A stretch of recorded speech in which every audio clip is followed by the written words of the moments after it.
Thank you for waiting. I finished checking your adventurer handbook. Here are your commission rewards. We have no other urgent commissions on the books at present. Thank you for all your hard work lately. Perhaps you two could consider taking a vacation. Amazing! Paimon never thought we'd end up having downtime and not cry. Things were pretty hectic when we first got here. Everywhere you looked, it was either the wild hunt causing chaos or the Fatui stirring up trouble. It felt like this whole region was one giant slime in a barrel, ready to go boom at any moment. That's right! Another win for Teyvat's top duo! Ah, yes. Are you two aware that the Moon Prayer Night is soon to take place? Oh, yeah! Llama told us that was coming up soon. Wait, why do you mention it, though? Do people in Nasha Town celebrate it, too? Paimon thought it was just for Moon Goddess worshippers. You're partially right. Most people in Nasha Town just see the festival as an opportunity to do business. They do not concern themselves with the religious element. The festival was first celebrated by the Frost Moon Scions. On this day, they would wear moon prayer blossoms and celebrate the birth of the moon goddess through song and dance. They would also prepare food and handicrafts and give them as gifts to others. Over time, it became Nodcry's most lively festival. Oh, sounds like fun! Great! Well, in the meantime, since Catherine doesn't have any commissions for us, let's focus on some personal business instead. When we first got here, you mentioned that this was where your spaceship landed? We didn't get to follow up on it at the time, because we got wrapped up in that whole rare air situation, but now we can finally start investigating it properly. Well, there's a saying Paimon's heard around these parts, which goes, if you lift up a rock, you'll find something you weren't looking for. By that logic, you'll never find what you're looking for while you're searching, but the moment you stop looking, it'll jump right out at you. Could be worth a try though, right? Anyway, Paimon suggests we focus on other stuff we want to do for now, and just keep an ear out for spaceship-related intel as we go.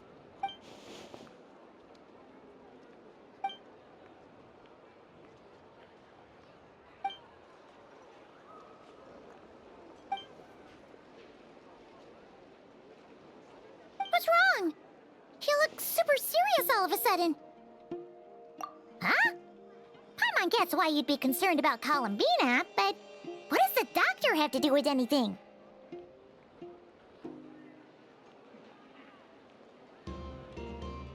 Oh, that's true.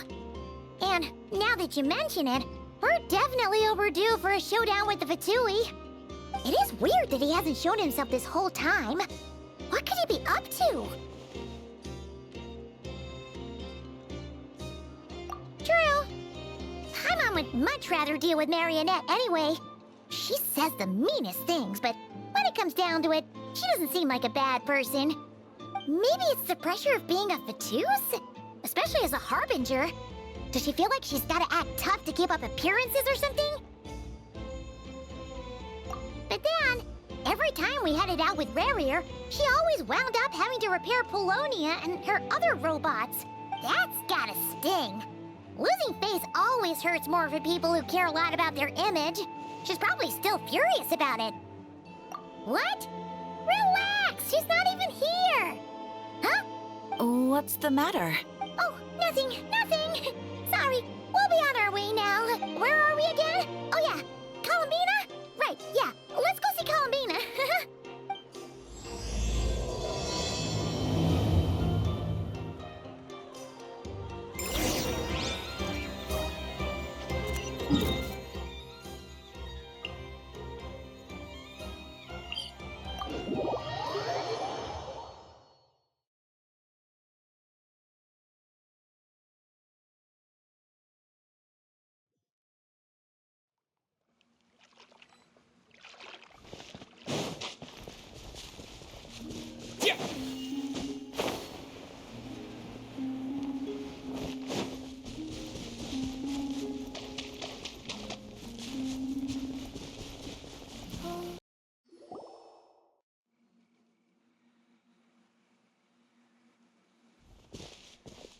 Hey, she's sitting up. Is me sitting here a rare sight? No, we just thought you'd be resting. Perhaps I would have been, were it not for the sudden arrival of some unexpected guests. Not that I consider it a disturbance. After all, you are the only ones who are free to enter. Would it not be a little unfriendly of me to lie down while we speak? I didn't realize you put so much thought into little things like that.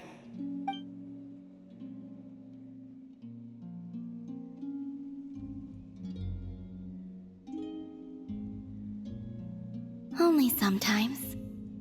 There have been moments lately where I think about you and your companions.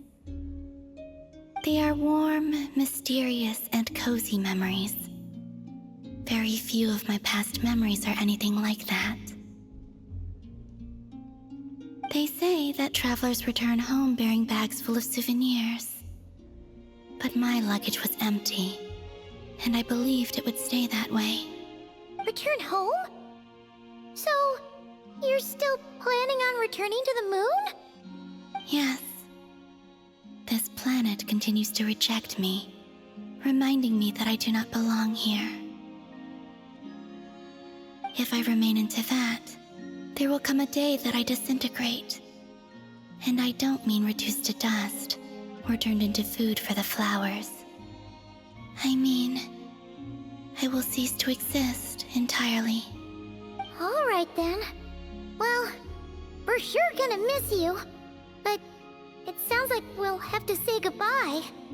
How do you intend to return? The moon prayer night is soon to arrive. On that day, the moon will be closest to Teyvat. The Kuvaki in this land will reach its peak at that time. I merely need to grasp the tide, and with relatively little effort. Oh, Paimon gets it! It'll work like a slingshot! You make it sound like she's gonna get blasted up to the moon. If I did that, I suspect I would crash into the false sky. I will be using a much gentler approach. But I do like the analogy. It's fun. You see? She gets Paimon's sense of humor. In the blink of an eye, the time has come to part ways. It does feel that way, doesn't it? Time seems to fly fastest when you are enjoying it. I have always thought of myself as a wanderer on this earth, and it has never expressed any desire to keep me here. Yet, just as I plan to depart, it tugs at my arm. Is this a gesture of affection? Or is the world mocking me? Oh. Were you hoping I can answer that? Yes. You are a traveler, so you must have a lot of experience in this area. Then, what I would say is... enjoy the moment. That's right! Don't overthink it! Happiness is happiness and joy is joy! The point is to enjoy it, not analyze it! I see. Then what I would say is, even though I am very tired right now, I am still happy. I can't tell from the tone of your voice. Oh, really? You don't think I sound happy? I'm just kidding. I could tell you were in a good mood today from the moment we saw you. Ah, a joke. Albeit not a funny one. Anyway, I assume you're here about you-know-what. Give me your hand. Actually, it's not that. There's something else we wanted to discuss with you. Oh, then, do you still want to give me your hand? Or not? Sure.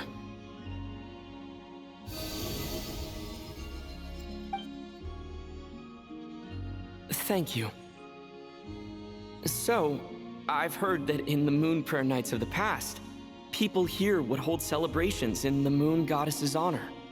Since you helped so much in our fight against the Rehir of Solnari, I think you deserve a farewell party before you return home.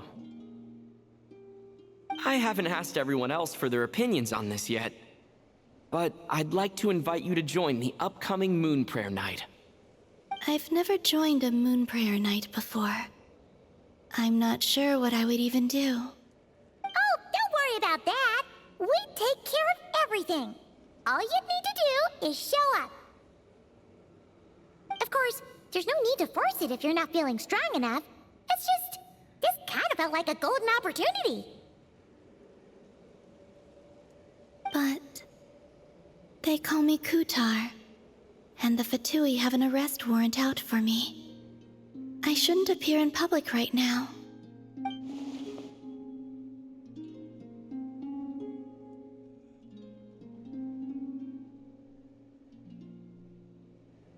I'll make it work. You have my word. Yeah, we got your back. Well, he does. Paimon's actually not too sure what he's planning. All right, if you're sure.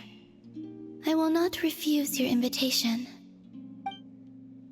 I suppose it wouldn't hurt to pack a few more sights from this world into my suitcase before finally learning what my homeland looks like.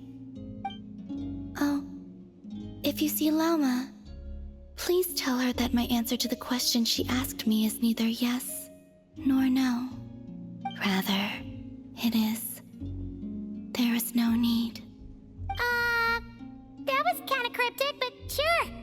Guess it's between the two of you. We'll pass along the message. Bye for now.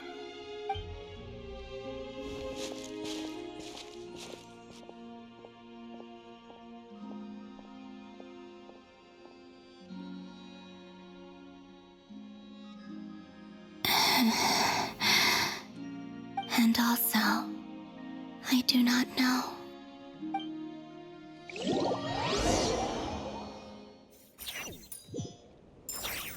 Since she's agreed to join the festival, let's go see who else wants to take part. Lauma's gotta be the person most familiar with the Moon Prayer Night. We should start with her.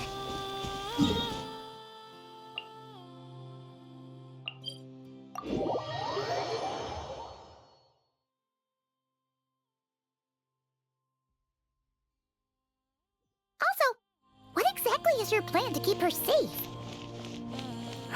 Not sure yet. I'll figure something out. What? Are you serious? And Paimon even gave you her vote of confidence back there! When did you become so sneaky?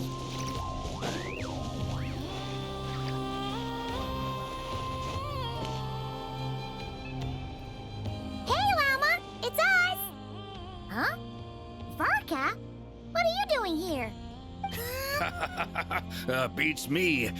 I had a bit too much to drink last night, and when I woke up, I was on Hisi Island. Mr. Varka is helping to oversee Nasha Town's preparations for Moon Prayer Night. He is here to go over some details regarding the decorations and custom cloth designs. Right, yeah, that too. What do you mean, that too? Yes, celebrating this festival is a long-held tradition here in Nodcry.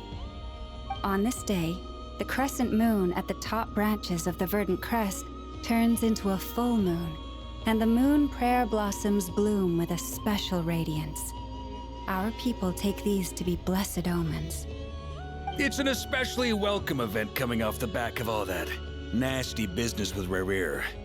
Everyone got put through the ringer recently, and now they're looking to turn their fortunes around. The big shots in town all agree that a big, lively celebration is just what we need to rebuild people's faith in this place. No wonder Catherine said that people weren't so bothered about the religious element. That's right. It's become more of a local custom by this point. The celebrations have little to do with whether the religious stories behind this event are true or not. Even the Frost Moon Scions are eagerly awaiting the coming of Moon Prayer Night, despite now knowing that their past beliefs were founded on a falsehood. That's fair. It's a bit like the Lantern Ride in Liyue. It's a chance for people to enjoy themselves, not debate the existence of the Adepti. Oh, one other thing! We just went to see Columbina. We went ahead and invited her to take part in the festival this time. Hope it's okay. Wait, so... you mean she agreed to it? Huh. That's quite a surprise. Then, I suppose that she intends to return to the moon on that day. Oh yeah! It's kind of a complicated complicated process, but basically, it's like a slingshot. I understand. In truth, I had a feeling that she might make such a decision. Well, if Kutar has decided to participate in the festival, we should prepare accordingly. Yeah, exactly. She was saying how it could be risky for her to show her face in public. We were wondering if there was any way we could hide her. Unfortunately, the people who carved the statues did an excellent job of capturing her likeness. It will be very challenging to hide a goddess whose face everyone is so familiar with. Darn! We may have bitten off more than we can chew here. Nah, don't sweat the small stuff. We can handle that. Huh? Are you saying you have a plan? Not as such, no, but the most important thing with a festival is to keep the mood light and your spirits up. You can't go preparing for a festival with those long faces. You'll never convince anyone to enjoy themselves. The Mondstatter spirit is strong with this one. As it happens, I agree with Mr. Varka. Let's start by making our appreciation for Kutar the beating heart of the festive atmosphere. And who knows? Once we get the ball rolling, perhaps everything will just fall into place. Hey! Did you catch that? Llama said the thing! Or close enough, at least. I'm looking forward to the Moon Prayer Night already. We have a festival in Mondstadt called Windbloom, and you can always tell which couples are celebrating it for their first time by the smiles on their faces. Big, beaming smiles like their whole face is glowing. And I have a feeling we'll get to see that same smile on the Moon Goddess's face at this festival. Not quite the same, surely. Anyway, I'll take care of business in the city, but I'll have to leave the decor up to you and the Frost Moon Scions. No one else can capture that traditional aesthetic quite like you guys. But lastly, there's the final key element that brings the festival to life. Companionship. Before you leave, let me show you something that we've been preparing. Mr. Varka had asked to see it already, so you may as well tag along. Also, I have some further questions about Kutar's decision.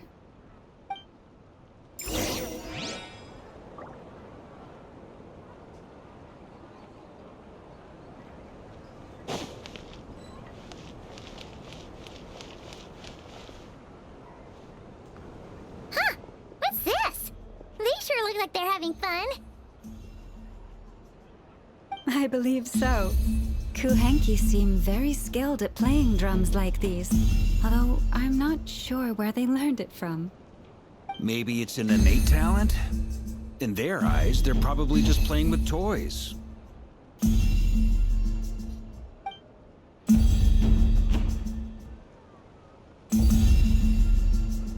Wanatar! You wanna play too?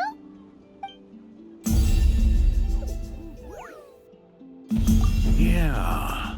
She looks more confused than anything.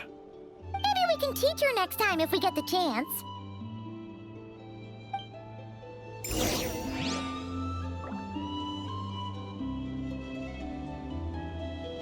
What are these floaty things? Moon veils. We hang them from buildings in the city during the festival. When you look at the sky through them, it creates a lovely misty effect.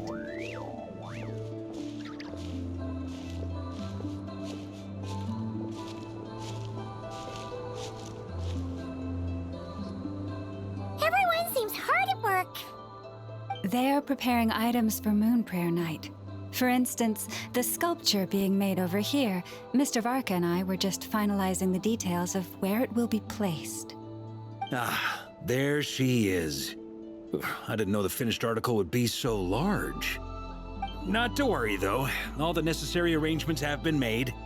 Just let me know once it's ready, and I'll get some people to ship it over. You have my thanks. And over here, we are preparing a very traditional confection.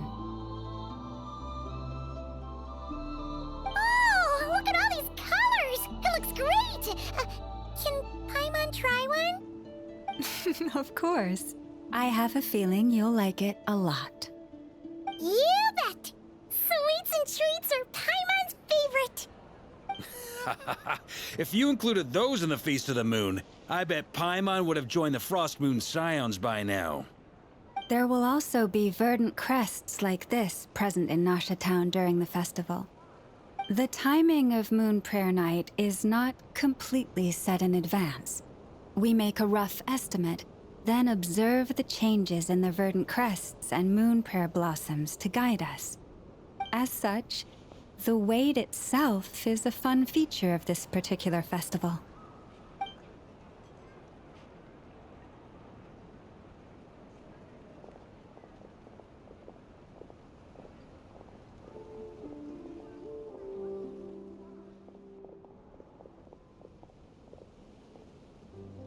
Let's talk here.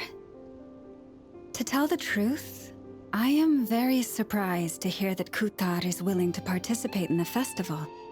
I once asked her if she'd be willing to stay with the Frost Moon Scions. I could introduce her to everyone, and we could be a family to one another. She did not answer, but she has not appeared here since. I took this to mean her answer was no, but if that were the case, she would not have accepted this invitation. Ah. I see. Maybe she is right. Maybe the Frost Moon Scions of today no longer need a moon goddess. But my wish was not for her to come here and be worshipped as a deity. I simply wanted to offer her a place to stay. I'm sure she believes that showing herself here might invite Fatui intervention, and as such, she does not wish to cause us trouble. But what really pains me about all this is that this is her birthplace. She ought to belong here, yet no one has been able to grant her shelter. I think I'm qualified to weigh in here. When someone's about to depart on a long trip, what they need is blessings, not burdens.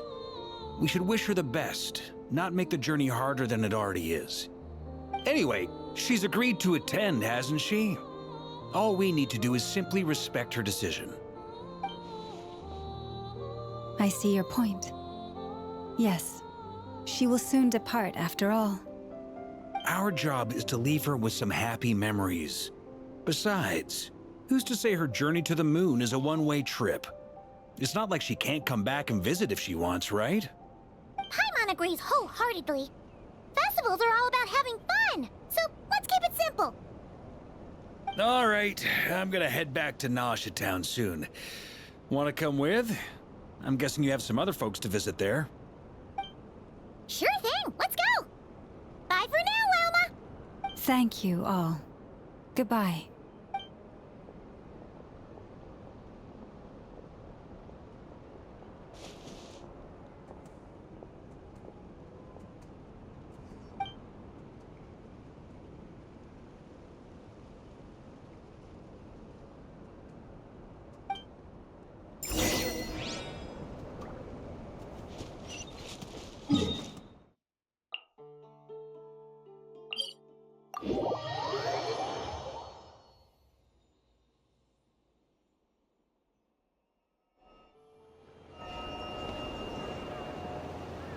Huh? Hey, over there! It's Duran and Albedo with Flints! What could they be chatting about? Your guess is as good as mine. Ah, Grand Master, and the Traveler and Paimon. Hello there. It's been a while. Perfect. We have some new volunteers for our investigation. Wait, let me guess. The righteous Lightkeepers are finally ready to hunt down the Abyssal Dragon? Yes, that too. Yeah, right! Oh, wait! Why does everyone keep saying that too? Well, to be precise, the facts match, but not the causality. Wait, so I guessed right? Half right! Don't act so impressed with yourself. Maybe I can explain. We ran into Mr. Flint's north of Nasha Town. At that time, We just noticed a few abyssal creatures out in the wild, but the strange thing was, I didn't detect any traces of abyssal energy on them at all. On closer inspection, we realized that they were not real monsters, but something akin to reflections in the water, or perhaps a mirage. Huh? What do you mean? Like, you could see them but not touch them? Exactly. It was very peculiar. They roared and tried to attack us, but we could not make any physical contact with them. I think I've heard of things like that happening in Notcry before, but I don't know much about it. Yes, it's a known phenomenon. Mirage-like illusions tend to appear in Notcry in the run-up to Moonprayer Night. From a distance, they appear quite real. I myself thought that Misters Durin and Albedo were locked in battle with abyssal monsters when But after sharing intel and investigating a little further, we can confirm that these illusions are harmless. All the Mirage stories I've heard are either animals, rocks, or small houses. Abyssal monsters, though? That's a first. It's a first for me, too. So I'm planning to look into it further just to be on the safe side. I intend to inspect a few more locations. What about you two? Any plans? Alice contacted me a few days ago. She'd like me and Durin to assist her with an experiment. But we lost contact shortly after receiving the message. I'm sure that comes as no surprise to anyone familiar with her. We don't know when the wind will blow, yet when the wind blows, we will know. That, in a nutshell, describes how Alice operates. Yeah, that tracks. Okay. Well, I suggest we investigate this Mirage business in the meantime. It's piqued my curiosity, and I'm pretty sure I know someone who will already be 10 steps ahead of us. Well said. Right? Whatever's happening in Notcry, she always seems to be the first one to know. Let's go see what she knows. We can invite her and her staff to the festival while we're at it.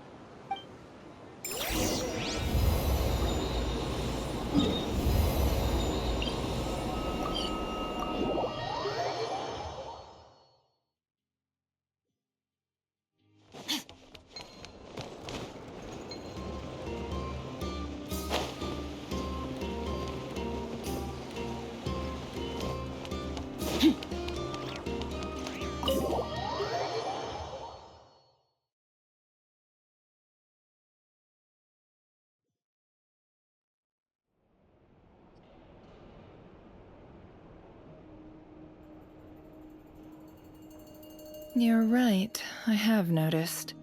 There's certainly something a little fishy about this situation. Only a little, though. Records indicate that this phenomenon can occur in the days before and following Moonprayer Night. That said, it has always been a rare sight in the past.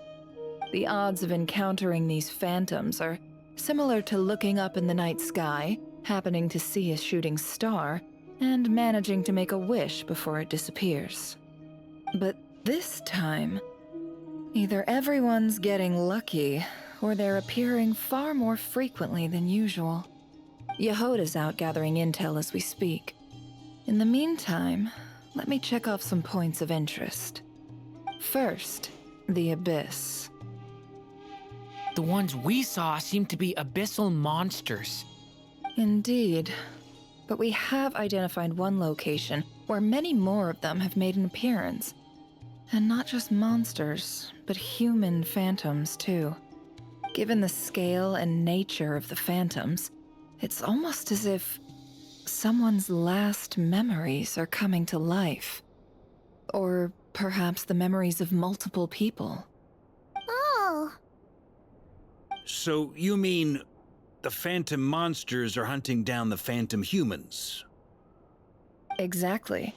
The phantoms can interact with each other, but we have no means of intervening. In addition, some of the human phantoms would seem to be from the very distant past. This is clear both from the clothing they wear and the stories they tell. They claim to be from Hyperborea, a name which I've heard from Lauma before. If this is true, It means they must be from 6,000 years ago. Did Paimon hear that right? 6,000 years? It sounds like this merits further exploration. That'd be a big help. I'll leave it with you, Albedo. My knowledge of ancient history is non-existent. I used to doze off every time the pre-Knights of Favonius era came up in class. It's quite a miracle that you were able to understand these phantoms' speech. I suppose you're right. But I'll leave the archaeologists to ruminate over that conundrum. As an intelligence broker, my sole interest is in the value of the information I gather, which, in this case, hopefully means earning myself some good favor with our dear Lady Moonchanter. So calculating. Whew, this intel broker logic always catches Paimon by surprise. Sounds to me like we could split the work up. I think the abyssal phenomenon is best left to Albedo, Flints, and me. Agreed. It coincides with my duty as a lightkeeper. For my part, I'd like to understand the abyss better. Even a little knowledge would go a long way. This is certainly a rare opportunity to study the abyss. But even rarer, perhaps, is the chance to make contact with the ancients. The Curatorium will take the lead on investigating the Hyperboreans. We put in the work to learn what we know so far. It seems only fair that we get some quantity of exclusive intel. That just leaves our trusty team of 2 unassigned. Since you became an honorary knight, of course. This was part of my grand plan all along. Oh yeah, by the way, we managed to convince Columbina to come to the Moon Prayer Night celebrations. Would you and Yehoda like to join too? She agreed to that? Huh. Quite an achievement. Never underestimate the traveler, I guess. I'd be happy to join. No point shutting myself inside when the streets are all decked out. I doubt any clients will be visiting during the festival in any case. And Yehoda loves a party, so I'm sure she'll jump at the opportunity. No, no, no, no, no, no, no, no, no, no! Way to contradict me in front of... Wait, no, that's not what I have bad news, boss. So many people. All right, everyone inside, quick!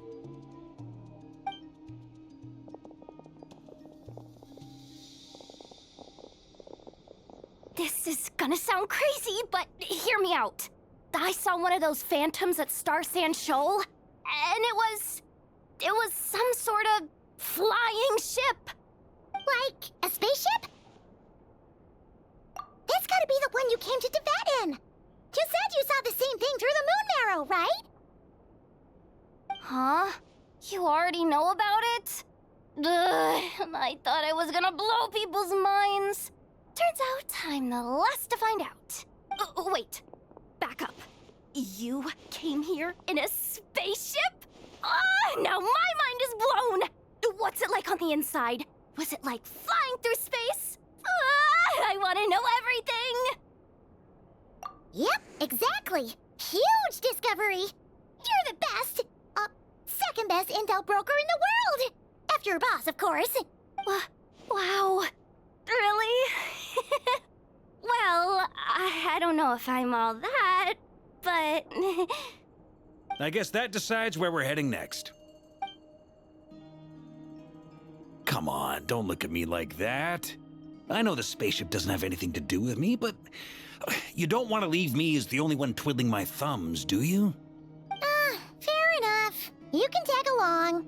In that case, let's meet back here to discuss our findings once we're done. I wish everyone a productive investigation. You too.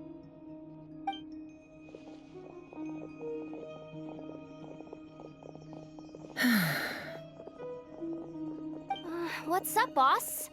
Aren't we gonna head out? Tell me, Yehoda, when did the Curatorium start giving out intel for free? Oh,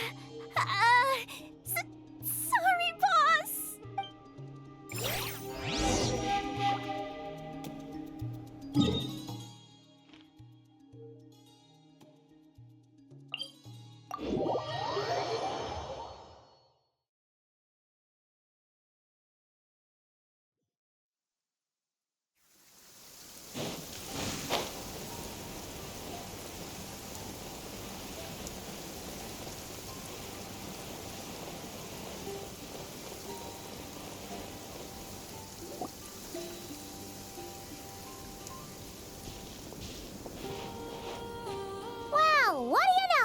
Yehoda was right on the money. This Phantom really is your spaceship. But that's so weird. Why would it show up here? Is it some kind of projection? Or a ghost? Like, maybe it no longer exists, but somehow it left an afterimage? Ah, you're already here. Miss Lauma, what a surprise. I thought you were busy with festival preparations. I was, until one of our people informed me that a strange sight had appeared at Star Sand Shoal. No one's ever seen something quite like this before. I thought I should see it for myself. Same here. Oh, so we heard that these things appear around the festival period. Any idea why that is? Unfortunately not.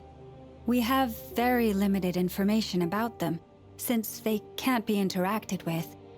And no human phantoms have ever made an appearance before now.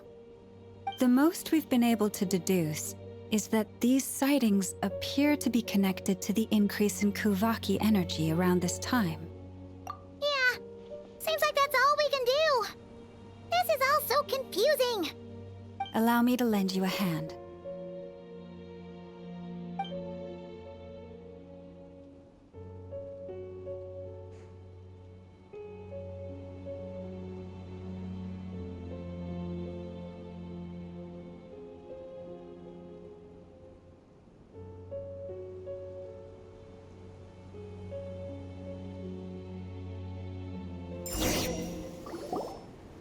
Everyone, our friend here should be able to provide us with some information. Is that a phantom Rhymehorn deer? I've heard about how the Frost Moon Scions live in harmony with the animals and can even communicate with them. That's coming in handy now, for sure. Okay. Yes, I understand. Then how about this?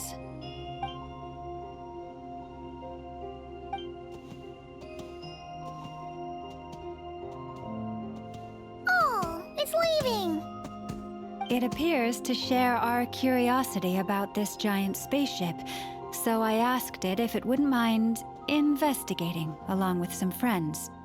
In return, I told it about some nearby spots where the wild fruit grows abundantly. We may live in a different era from these phantoms, but I trust that the terrain, climate, and ecology here are more resistant to the effects of time than some things are. Let's give them a moment and hope for the best.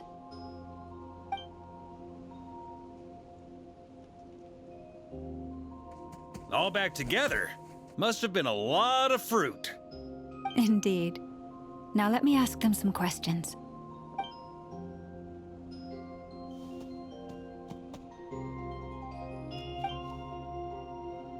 It did find a lot of wild fruit, enough for them to feast for a long while.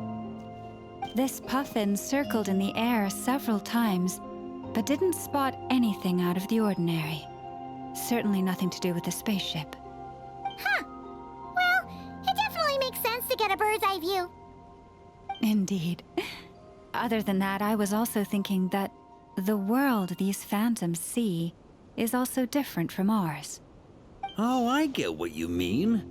The wild fruit exist in both times and spaces, but there might also be things that only exist in that space-time, which we can't see. Good point. Great thinking, Lauma. Blunthorn rhinos can use Kuvaki to shift great rocks, but this one says it couldn't get that ship to budge by even an inch. The sniffer mole tried too, but despite being a skilled digger, it could not get through. They say that the spaceship looks robust and undamaged. It seems completely impervious to any and all attacks. Whatever lies within is well defended from harm. So, just like us humans, there was nothing they could do about this spaceship either. Yes, still, they deserve our thanks. We are grateful for all your efforts, dear friends. Now go, and enjoy your feast. I've noticed some other human phantoms gathered nearby. Come on, let's go talk to them.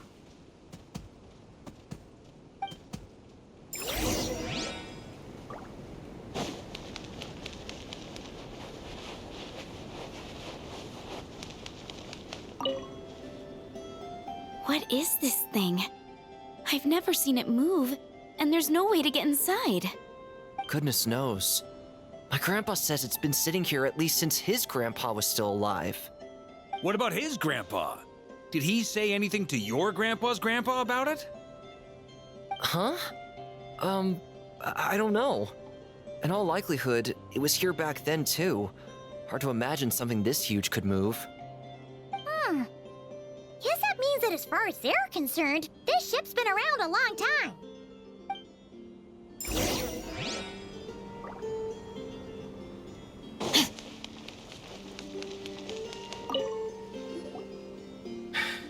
Come on, brothers.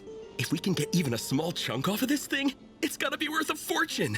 Today is the day we strike it rich. Huh? You mean Paimon?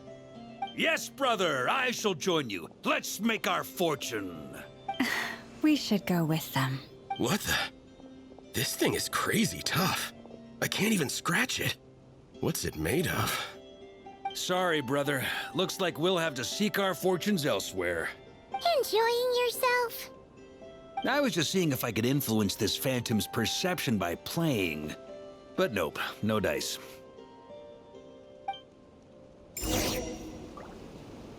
I'm sure we're all starting to build up an idea of what's going on here now that we've spoken to some of the people. These phantoms are reenacting real historical events in Nodcry. It's almost like we're in some kind of interactive stage play. We can talk to the actors, but the plot is fixed, and we can't influence it. It makes sense. History is set in stone. The objective facts of the past cannot be changed. Paimon totally thought you were just goofing around earlier. But actually, you were doing some serious investigating. Of course I was. Anyway, at this point, I think we're forced to conclude that although the Phantom spaceship is right there in front of us, we aren't going to learn much about it from these people.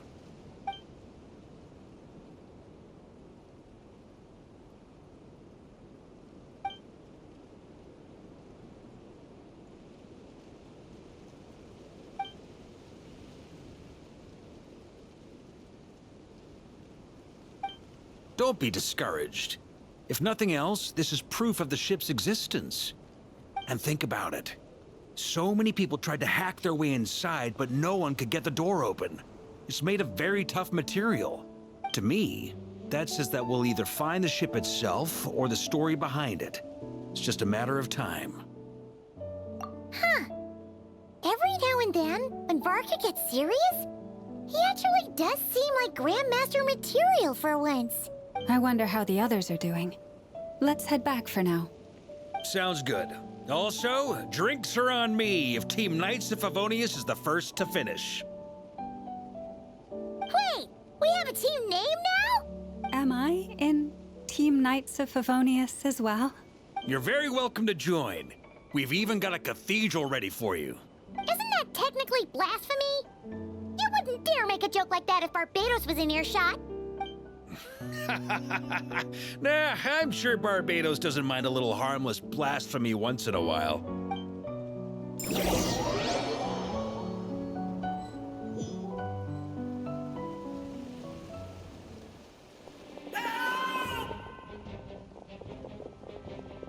Oh, no! Get away! Oh.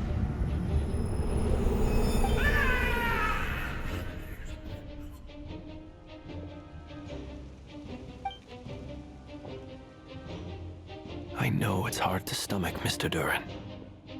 But as I'm sure you've noticed, there is nothing we can do to intervene in that which unfolds before us. But we have to at least try. And try you have. But are you aware of how many unsuccessful attempts you've... I wasn't keeping count. I'm afraid this is the 39th failure so far. Or the 5th if we're only counting this particular victim. There are no indications that these phantoms may be altered in any way. You seem to have calmed down a little. I'll make us a fire. You should rest and have some water. Feeling any better now, Mr. Duran? May I ask a few questions? Be my guest. What exactly are we witnessing here? What happened to those... My guess would be that we are seeing Nodcry during the Conrian Cataclysm. Would that be accurate? Conria. That is correct. As you know, once the Abyss senses even the tiniest crack, it floods in and spreads like wildfire. There was a time in the distant past when it permeated all of Nodcry, causing immeasurable harm. The people paid a terrible price to heal this land. Then, 500 years ago, the whole of Teyvat suffered an abyssal disaster. Once more, Nodcry was dealt a devastating blow. I see. In the face of the abyssal onslaught, all were like grains of sand tossed around by a tidal wave. Be they human, fae, or god. The moment you witnessed is but one drop in a whole ocean of catastrophe. All right. I guess that answers my second question, too. I wanted to know why there's nothing I could do to help them, and that's because what we are seeing is history. That would be my guess as well. As I understand it, history and fate are not all that dissimilar. The latter may be unseen to us, but both are immutable. Yes. Fate was determined long, long ago. I still have a couple of other questions for you, Mr. Flintz. You mentioned more than one abyssal disaster that has struck this land in the past. How can you be sure that what we're seeing is from the Conrian incident? And also, how are you able to stay so calm when you're talking about these events? From everything I know about you, you're not cold or ruthless, and you're not indifferent to the suffering of others. Alas, I am forced to show my age. I must be 600 or 700 years old by human measure. Wait, so you... One is not easily moved by history when one has witnessed the truth firsthand. I'm sorry. You needn't apologize. Your passion is a good thing to have. Treasure it, because someday you may find it in terribly short supply. Now, at the risk of offending you, I have a question in return. Your curiosity toward the Abyss, is it born from hatred or because you sense its call? I only ask because I kept a fragment of Rarir's body in my lantern for a short time. Specifically, his heart. So I know what a burden it can be to carry the Abyss with you. And I hear its power growling from somewhere within you. In my eyes, your mere existence is a miracle. My honest answer is... I don't know. I don't think I have the confidence to say for certain. What I will say is the Abyss is not the only issue that haunts me. Even before I became who I am today, the question dogged me constantly. Should I even exist at all? My doubts remain unresolved. But when we fought Rarir, something became a little clearer to me. Sometimes it is the darkness within us that allows us to achieve the impossible. I certainly got the sense from your 39 attempts that you were trying to achieve the impossible. It sounds like you've resolved to see the truth for yourself. Absolutely. In that sense, he and I are quite similar. Then I wish you every success. I look forward to the day of your transcension. Well, if everyone's caught their breath, I suppose we should head back. Oh, and one last thing. I'd appreciate if you kept our discussion about history a secret.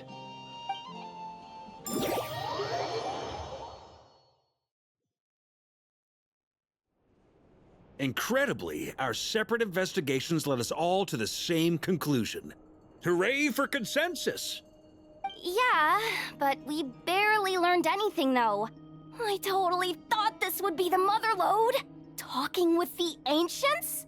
I mean, come on! But nope. All we got was useless snippets of conversation. And all this stuff about moons and hyperopia. What a load of baloney. Seems like people back then had a few screws loose. I understand your frustration. We found the same issue. Each phantom only showed a very brief moment in time. There isn't much value to be found in these miscellaneous fragments of a civilization's history, no matter how glorious it may have been. If there's a silver lining, it's that these phantoms are harmless to the present reality. They shouldn't get in the way of the festivities. Paimon agrees.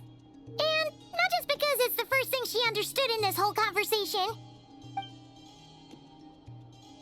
You look disappointed, Nefer. Is something the matter? What do you think?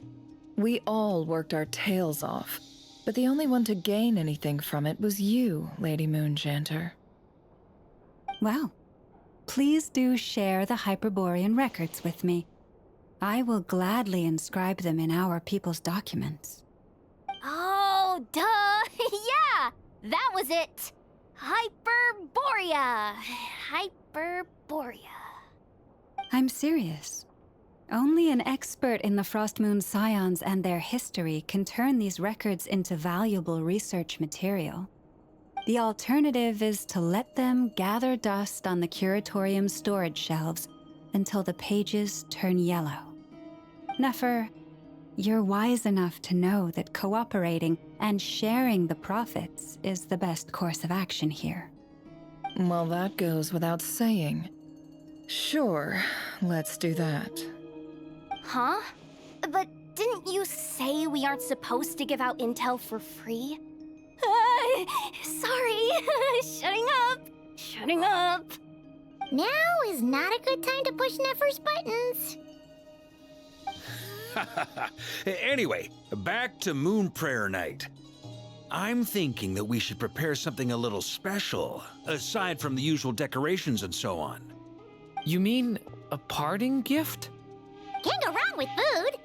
Although, does food go bad on the moon? Perhaps a lantern would be a better choice. It might be dark up there.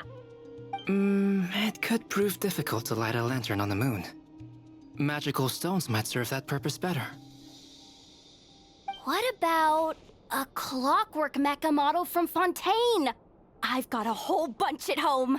I use them for fighting practice in my free time. None of these sound like things she would be even remotely interested in. But we don't interact with her enough to know what she likes. Yeah. It would really save us the guesswork if someone could find out what she's into. Wait, what the? Traveler? They're all looking at you. Great! Haha, problem solved. Now, I need to stop by Dory's. Gonna need her help sourcing a bunch of stuff for the festival. Then let's leave it there for now. We all have our own business to attend to. Traveler, if you find out what Kutar likes, let us know right away.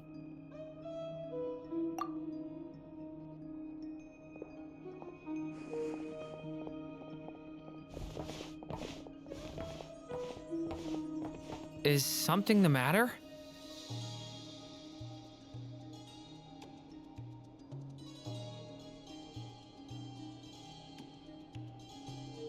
I'm fine. It's just... I'm still feeling a little rattled after witnessing the horrors of the Abyss. But it's okay. This is something I have to work through. I'll be all right. Thanks for your concern. Well, don't put too much pressure on yourself. If you ever feel like something's wrong, physically or mentally, we're here to talk.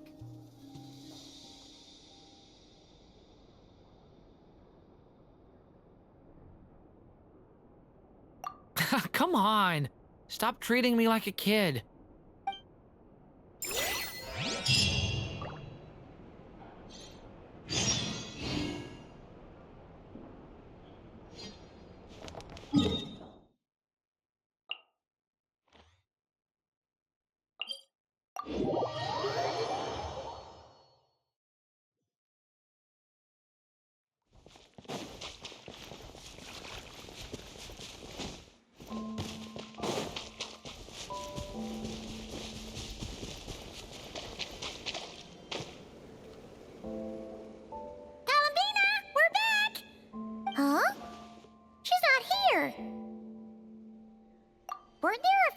Henki here last time too?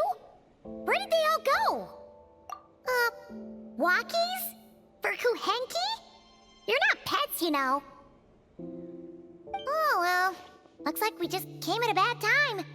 Let's try again tomorrow. There's still a few days until Moon Prayer Night, so we're in no rush. Besides, she needs time to rest anyway.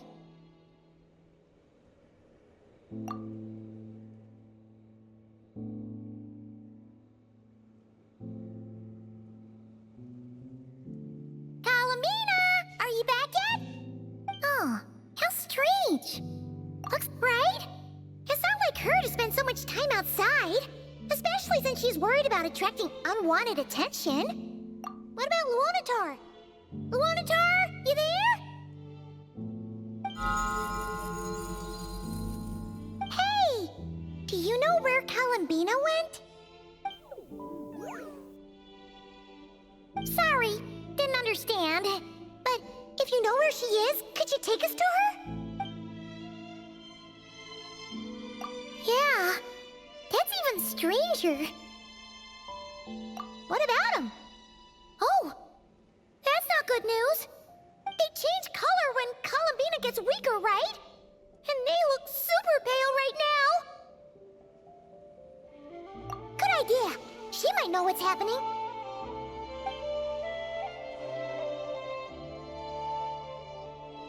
Mama! Ah, it's you. How is Kutar? Is she okay? No, she hasn't. I came here to check on her after I noticed the flowers had changed color. Based on past precedent, she must be very weak right now. Even getting up to walk would be a struggle. It seems unlikely that she wandered off outside. Not to mention that she doesn't do that at the best of times either. So yeah, this is super weird. No. Very few people are in the know about Kutar's whereabouts. And if anyone suspicious had visited, they'd have left some sort of evidence. Come on, let's go to Nasha Town. If anyone has seen her, someone there will know about it. Makes sense. Let's go!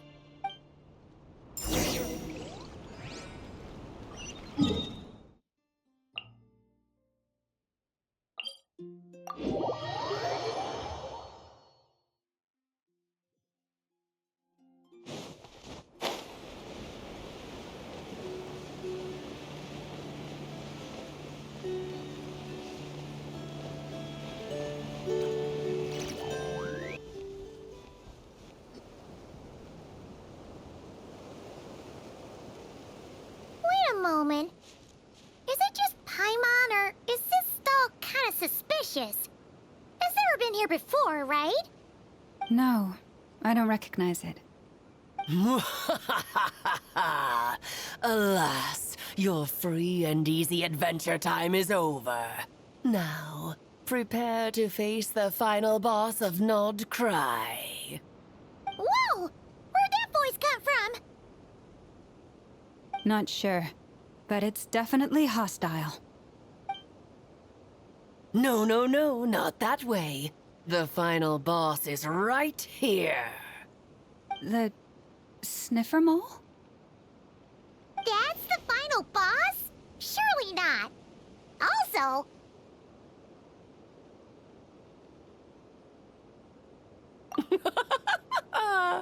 Okay, the jig is up. I'll stop teasing you. Turn around. I'm right behind you. It seems I've managed to leave quite an indelible impression, even though you've never seen my face. Oh, nothing could make a great mage more pleased with herself.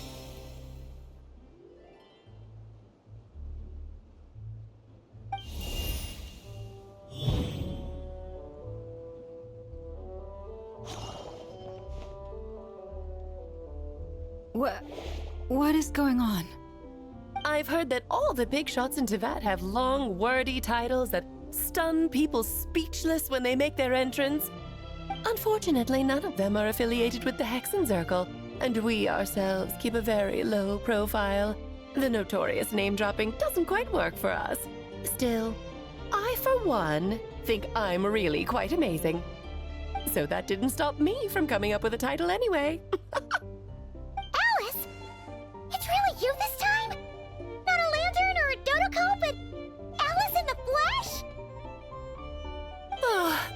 Right. So, what do you think? How does it feel to finally meet me? You look like... What is that supposed to mean, I'm the mother of Klee, Tivat's #1 cutie. How old could I possibly be? So she's a friend of yours?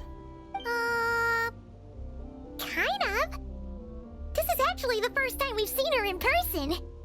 I see. Madam Mage, that was, quite a powerful entrance. I certainly won't be forgetting it anytime soon. It's okay, Lauma, don't force it. Paimon will do the honors.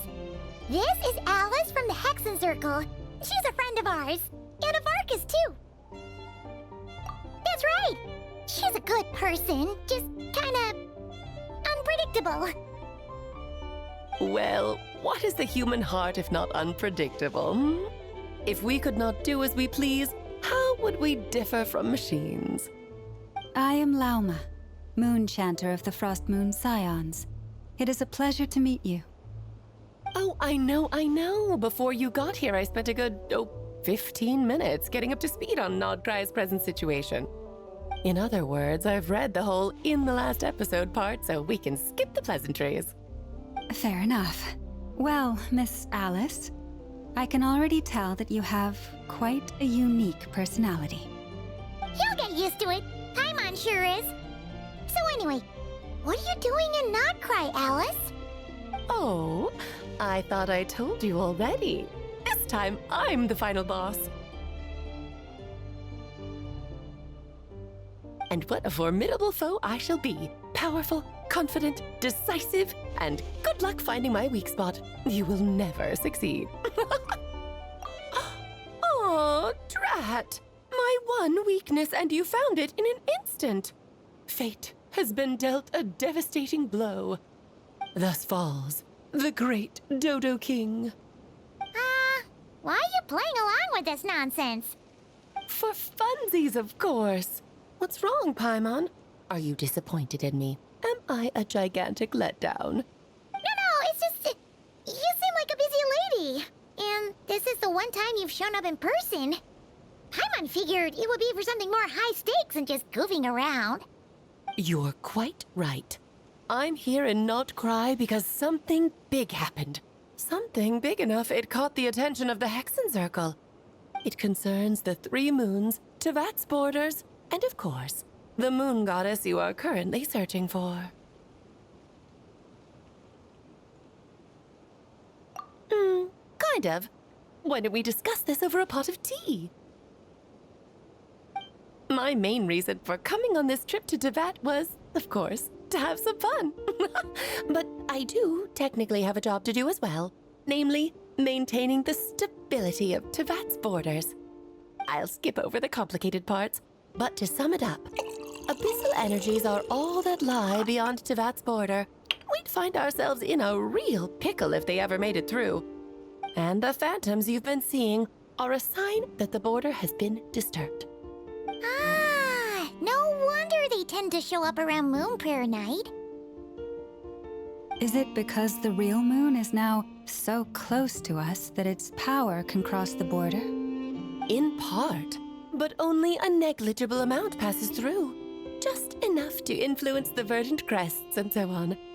And as you've noticed, there has been an unprecedented number of phantoms appearing this year. The influence of the moon beyond the border cannot explain this. No, there is another far greater factor at play. The trilunar syzygy. A trilunar syzygy? Eons ago, before the heavenly principles came to Tivat, it was the then 3 moon goddesses who controlled the laws of this world.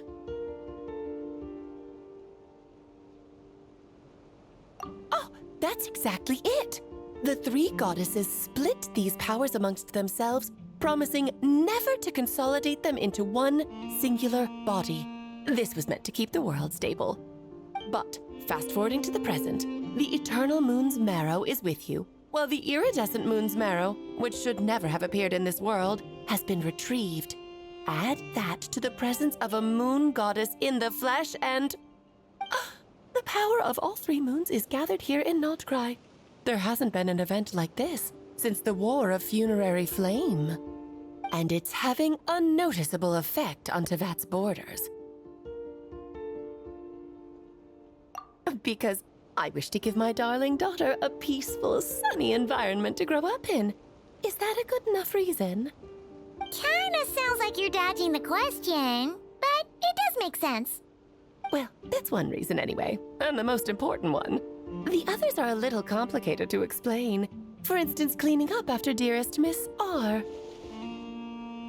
Albedo could tell you more about that if you're curious, but right now, I have a more important question to ask you. Why are you collecting the moon marrows? I see. Nicole told me about that legend once. Nicole? You mean Mage Anne? Oh, so you remember. Yes, of course. That was a story about fate, her area of expertise. But back to the story of our dear moon goddess. I'm afraid her intended method of returning to the moon is unlikely to work anymore. What does that mean? She may be missing, but she hasn't gone anywhere. She has disappeared.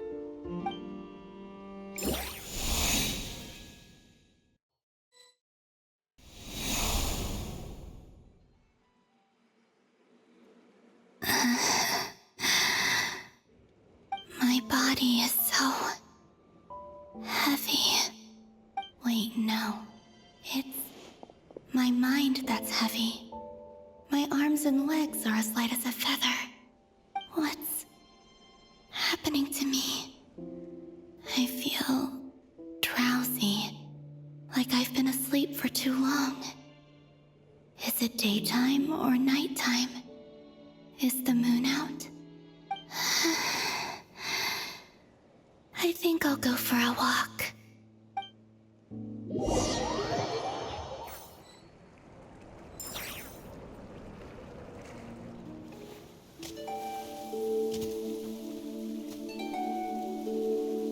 Are you out for a walk too? Huh?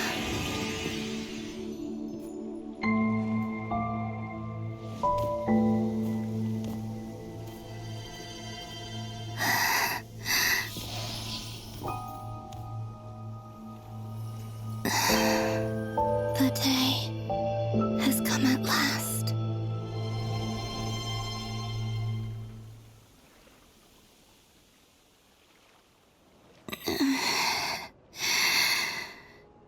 Have I grown so weak that I can't even sustain my physical form? But Moon Prayer Night is nearly here. I was so close to returning home. Death is near. Is this how it ends for me? Will I return to the moon after I disappear? Or... I don't want it to end like this. So far, at least, I still exist. Even if not physically, I can still feel. But as my power wanes, I'm sure that too will fade. I suppose I might take one final look at this world. The world where I was born.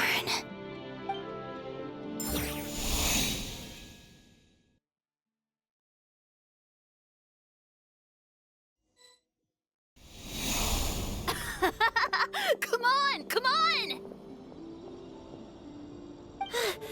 Wait for me! The Frost Moon Enclave. How much it has changed since I was born. These decorations, they're so heavy.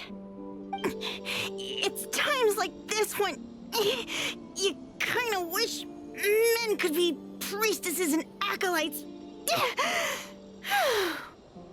How fascinating. I've never had the chance to be privy to people's private lives in this way. In the past, People would get so solemn and serious the moment I showed my face. Like they were frozen stiff. Karina, Lametti, it's time to eat. Coming! I want to watch them a little longer.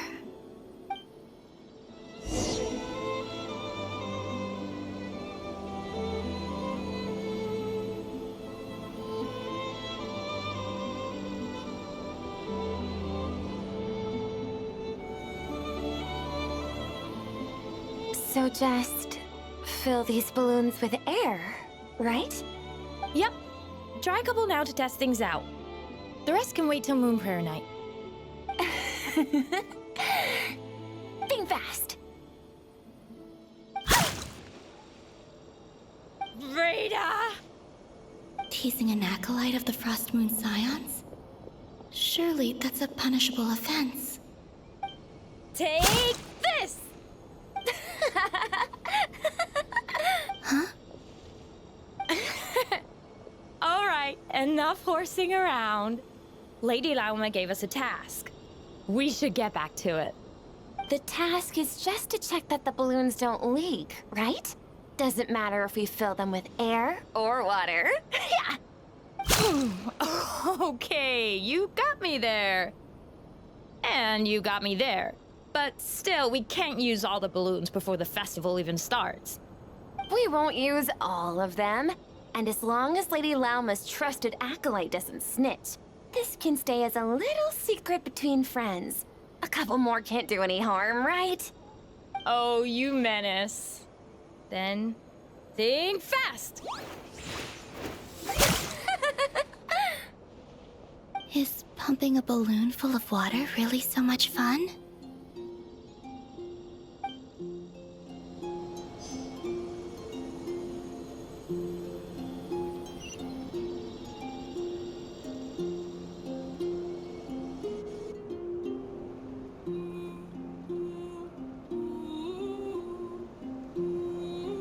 I'm sure you're both tired from playing all day. Come on, eat up. A plain, humble meal. That has always been the way of the Frost Moon Scions. Huh? How come Lametti got a midsummer berry dessert? Oh, I always get Lockaberry. I don't mind sharing. You can have a bite of mine if I get to have a bite of yours. Hmm? They're sharing food? I've never shared food with anyone before. Even at the Harbinger tea parties, everyone just ate off their own plate. And when I couldn't finish my food offerings from the Frost Moon Scions, they'd leave the leftovers out under the moonlight for the animals to claim. Hey! That was 2 bites! Oh, then you can have another bite of mine. Oh, you too. Oh, don't fret now.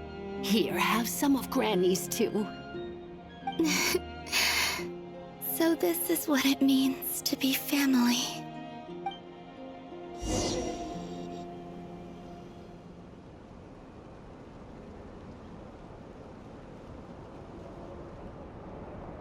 I'm seeing so much that I'd never usually get to see.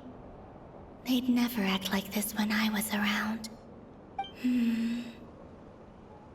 It's nice, being able to just watch people in peace in these final moments. What a rare opportunity. I think I'll go take a look around Nasha Town, too. Maybe the Traveler will be there.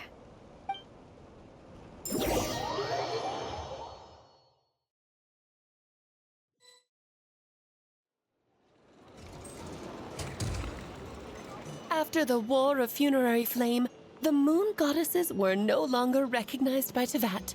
They lost the whole foundation for their existence. That's why the Moon Goddess's strength is fading. She cannot withstand the world's rejection of her. To be more pedantic about it, the Moon Goddesses did something to offend the heavenly principles, and that's why they were ousted. Something of a recurring theme in Teyvat's history. Theoretically, speaking so candidly should put me in their crosshairs too, but they can't tell me what to do. I'll say whatever I want.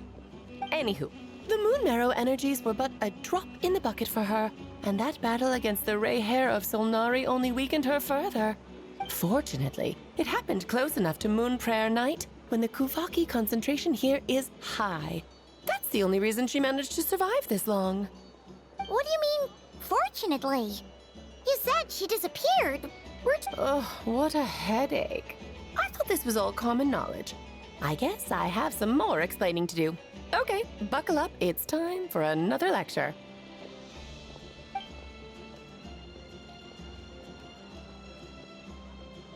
Now, I said earlier that the moon goddesses lost the foundation for their existence. The reason for that has to do with the natural order. Basically, the rationale for their existence in Teyvat was lost.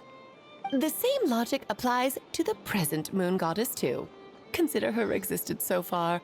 Her comrades in the Fatui called her Damselette. And she was worshipped as Kutar by the Frost Moon Scions. But these connections have now been severed, whether by her hand or yours. So, the rationale that once sustained her existence is now gone. Wait, we did that to her? Oh, well, strictly speaking, yes. But let's not start pointing fingers, shall we? I'll only end up as the big bad villain, and that's not the kind of final boss I want to be.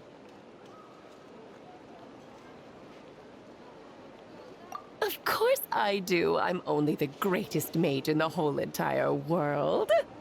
Now, if you wish to find your moon goddess, there are two problems we need to solve.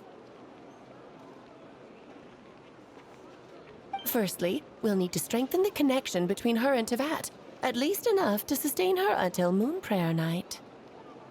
Strengthen her connection?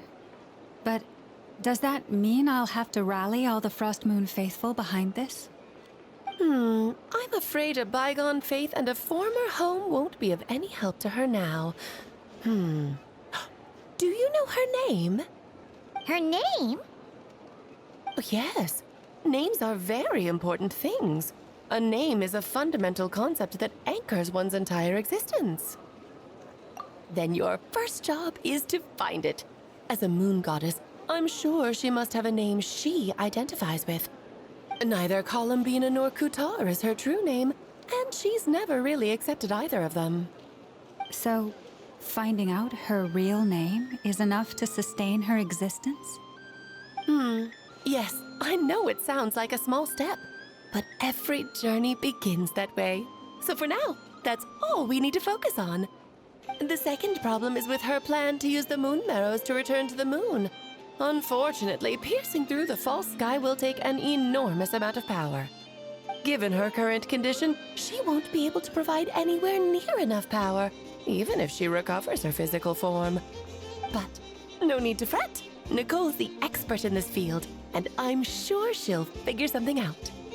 Wait, Mage N is going to help us out too? That means we've got 2 Hexacircle mages on the case. This is turning into a pretty big deal. Actually, this is more of a side quest for me. Like you said, I'm a busy lady, so I can't stay for too long. I'll have to return to Teyvat's border soon. That's the upside you get for looking out for my little Klee. Hopefully that will incentivize you to carry on keeping her company in the future. Anyway, jokes aside, you'd better get moving. It will take quite a miracle for the moon goddess's consciousness to hold out till Moon Prayer Night. Oh, I suppose I might as well tell you where Nicole is before I leave. Off you go now. Time to meet your new friend. Oh, yes, and a little suggestion. Don't forget to mind your heads. What? I wonder how Durin's doing. I should really go see him before I head back. You really are super busy. I most certainly am. There's so many children I have to keep tabs on just in Mondstadt. Durin, Albedo, Venti, Varka. Klee didn't make the list, huh? Of course not. Klee is my pride and joy. I have no qualms about her, because she's the best child in the whole wide world. Yep. Klee's a little angel. I'm glad you agree. Well, all the best. See you when I see you.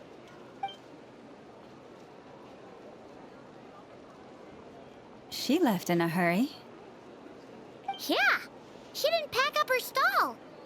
Should we handle it for her? I must say, I'm now very curious about her daughter. Klee, wasn't it? What's she like? That's a long story. Come on, we'll fill you in as we go.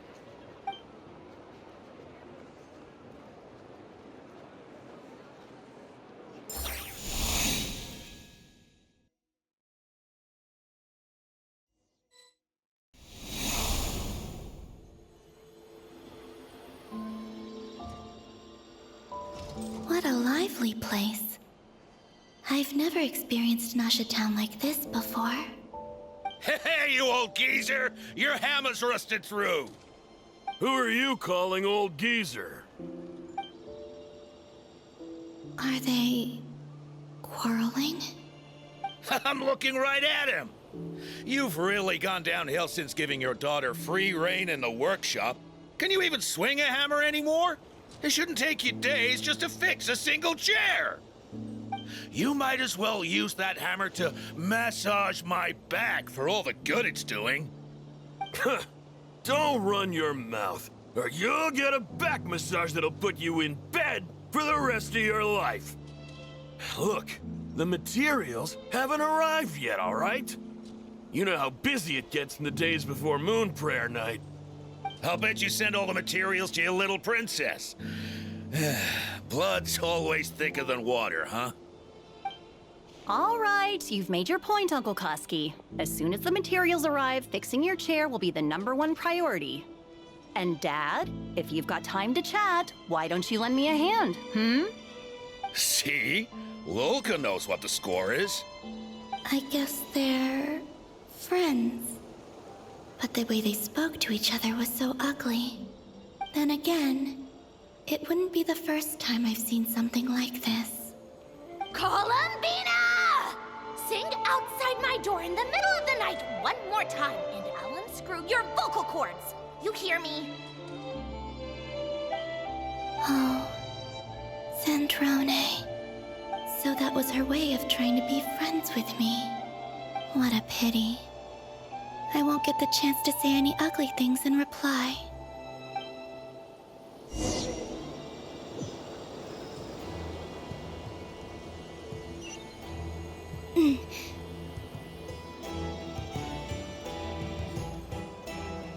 Hey, have you decided what to give her for Moon Prayer Night? I sure have. She's gonna get the surprise of her life when she's least expecting it. Then I'll whip out the ring and pop the question. The surprise of her life. What a fun turn of phrase. Cool, I get the picture. You can spare me the gushy details. Ooh, looks like we have a customer. Hello there, ma'am. Would you like some Moon Prayer Night candy? Huh? Is he talking to me? Can he see me? Here you go. Oh.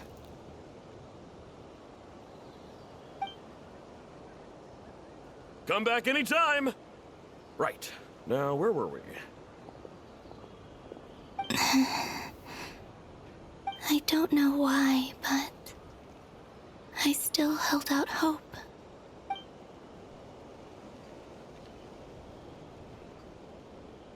The most important thing right now is to find that mage. This name thing seems super important too, but where do we even start looking? I'd better go pay the Fatui a visit.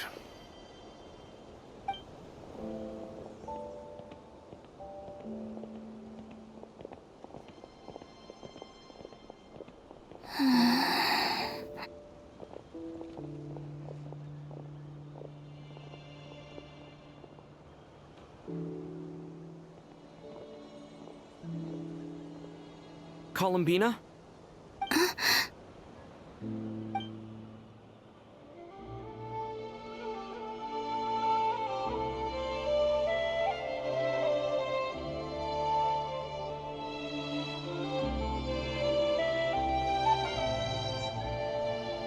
Traveler? something out?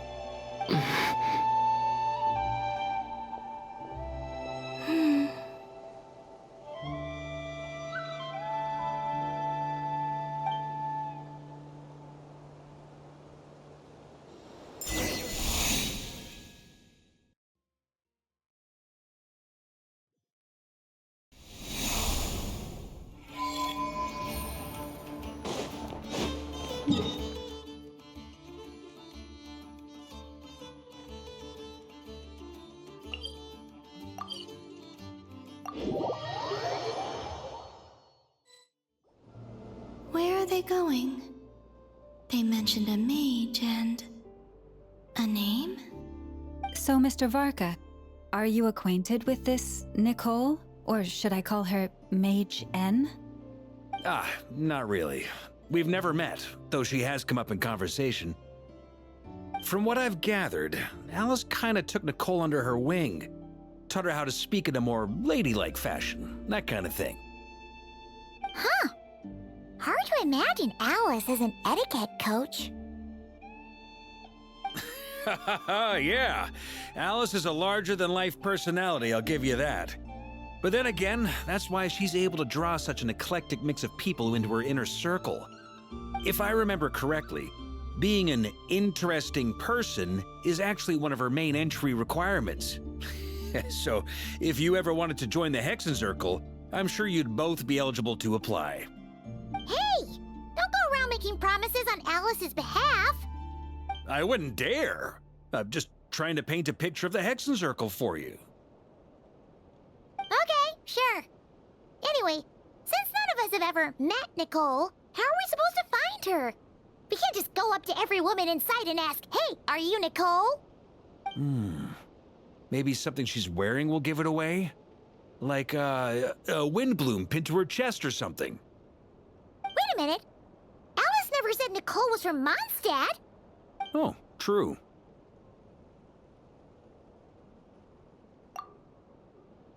That would be... this young lady, then?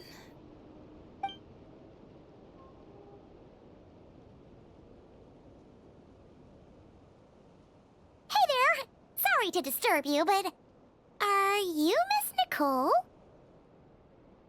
Varka, Knight of Boreas of the Knights of Favonius. Alice might have mentioned me before. Ah!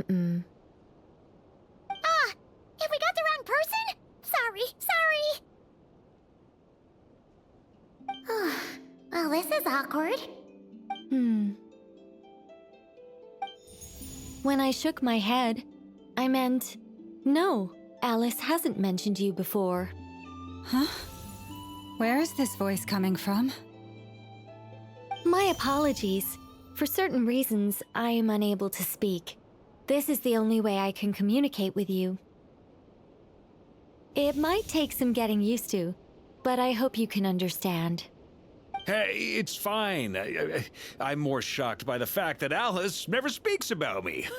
I mean, As for you two, we have crossed paths twice before, but it is nonetheless a pleasure to finally meet you. It's really you! Thanks for all your guidance in the past! You're quite welcome. This time, things are different. We have reached the unwritten pages of the story. You might say that we stand at the crossroads of fate. Now then, allow me to formally introduce myself. My name is... No! Stop! Alice! I can't believe it! I had a whole speech prepared. I'd agonized over every single word. She always picks the worst moments to ruin other people's plans. I'm so sorry about that. Alice took the liberty of devising some bespoke self-introduction magic for each member of the Hexen Circle. But I could have sworn I deleted all of the triggering conditions for it. How did it bypass everything? Oh gosh, this is so embarrassing. This is a very different side of Nicole than what we're used to. Is she not used to face-to-face interactions? Don't worry about it.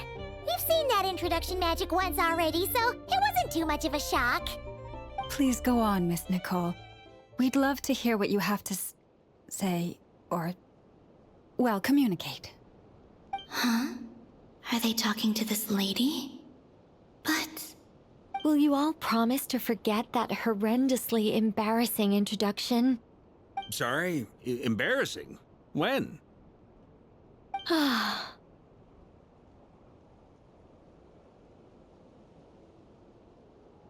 Yes, my name is Nicole, and I am one of a very few angels who have retained both their preferred form and their power. The Traveler and Paimon should be no strangers to this concept. There is another of our kind in Natlan. They call her the Lord of the Night. Alright! Paimon remembers her! Yes. Well, I have retained more of my power than she. It's because I don't have a long-term duty to fulfill. To be more specific... no. We'll be here all day if I get into the specifics. Moving on. If I'm not mistaken, you are here because you wish to learn how one might reach the moon beyond the sky. That's right. Is that something you can give us any guidance on? Yes, I do know a way. It began with the Hyperboreans, who lived after the War of Funerary Flame. Blank looks. Maybe I should start with the background of the war. Or maybe not. It shouldn't be an issue. I'll fill in the gaps for you when we have more time. Anyway, after that war ended, the three moons retreated to beyond the false sky. The Hyperboreans were humans I once aided. They accepted the civilization and creations bestowed upon them by the angels. But despite accepting many blessings of the angels, many among them still held on to their faith in the moons. They were reluctant to accept the new order, even after the War of Funerary Flame. They sought to contact the moon goddesses beyond the sky and receive their guidance. But all three had passed away by that point. This mage has a unique method of communicating. Is she talking about the moons? Yes, but they did not know. And so, still they prayed for the moon goddess's mercy. After building titanic structures that consumed vast amounts of Kuvaki, at last they glimpsed the moons and heard their voices. But of course, they were gravely disappointed, for it was then that they realized the three moon goddesses were dead. Oh, that's such a sad story. It is. Humanity was in a very sorry state at that time. The angels who had once aided them were gone, and the War of Funerary Flames had left them homeless and destitute. Just a second, I gotta ask. How relevant is all this history to the task at hand? Well, I mean, it's... Okay, it seems we've drifted into irrelevant narrative waters. It's been a while since I've had the chance to speak inside someone's head. As soon as I got started, I lost control, and the words just flowed out like a waterfall. What I'm trying to say is... Right, yes, that's it. The relevant part is the ritual created by the Hyperboreans. The fact that they bypassed the false sky and saw the true moons implies that they successfully built a connection between Teyvat and the outside world. Which means, with enough Kuvaki and a sufficiently stable connection, it should be feasible to send one person over the border. Okay, so they built some kind of portal? Oh, yes. A portal. Is something wrong? You sound disappointed. I just didn't expect you to summarize it so well. It turns out I could have said all that in one word, if only I'd managed to think of it. No, please, it's fine. This is invaluable knowledge. I'll be sure to record and preserve everything in writing. Oh, really? Well, in that case, I suppose I could backtrack and add some more detail. I did gloss over a few things so far. Whoa, whoa, whoa, time out. Let's summarize what we've got first. The Hyperboreans were the last ones to use this method, right? So we somehow need to find whatever structure they built and make sure there's enough Kuvaki to power it up. Luckily, we have the moon marrow of both the eternal and iridescent moons, so we're all good for Kuvaki. Which means the key issue we need to focus on is finding the place. Am I right so far? Yes. Although I expect the structure is long gone by now. That said, what if we could take advantage of the phantoms to travel back to a time when it still existed? Well, travel back isn't quite accurate. It's more like we'd be creating a handshake between 2 points in space-time. We wouldn't even have to pick a time when it still existed. It could just be a time when it still appeared in phantom form via projection, or we could project our own phantoms, fold them together, and... You look lost. Was that too hard to follow? Yeah, things got a little, technical there. Paimon's brain is reaching capacity. All right. Let me think about how to put this more simply. Okay, got it. Over the next few days, I'll search for phantoms that we can use. Once I find one that meets the criteria, I'll let you know and we'll regroup. By completing certain rituals, specific individuals will be able to enter the phantom and make it to the Hyperborean structure. If everything checks out, and it looks feasible, we'll just need to wait for Moon Prayer Night, and we can send the Moon Goddess back home. I'm really skimping on the detail here. Is this making any sense at all? I think so. For now, we'll just wait to hear from you. Yes. Basically, yes. Great. Counting on you. In the meantime, we'll focus on finding the Moon Goddess's name. My name? Are they looking for a way to stop me from disappearing? Excuse me, Miss... Go on, Miss Nicole. This conversation was a little all over the place. I didn't catch your name. I am Lauma, of the Frost Moon Scions. Ah, I did wonder. I noticed that you listened very intently when I spoke about Hyperborea and the moon's history. If you'd be interested, I'd love to visit you this evening and go through it again in greater detail. Also, if you were serious about making a record, it would be too risky to simply write down the raw details as is. I would suggest some tweaks. Maybe rewrite the stories as fairy tales or fables, perhaps even prayers. Anyway, we can cross that bridge when we come to it. So, see you later then? Oh, and no need to prepare anything. Just a cup of tea will do. See ya! She seems friendly. It's just... It's so nice to find someone who's actually willing to listen. I've been dying for a chance to finally go through all this systematically from start to finish. Any longer and I'd probably start forgetting it. Now Paimon gets why Alice told us to mind our heads. Ha ha ha ha, what did I tell you? A lot of quirky people in Alice's orbit. Now then, the next order of business is, where do we start looking for the Moon Goddess's name? Maybe the rest of what Nicole has to say might give us some clues. Once I've heard her out, I'll summarize the salient points and share them with you all. I'm also inclined to review our other documents. Yes, our faith was first established by our Hyperborean ancestors, but many of the more factually accurate records are from after Kutar's birth. Sounds like we're gonna follow Kalabina's journey through Tivat, huh? In that case, we'll start by heading to the Frost Moon Enclave. Sounds like a plan.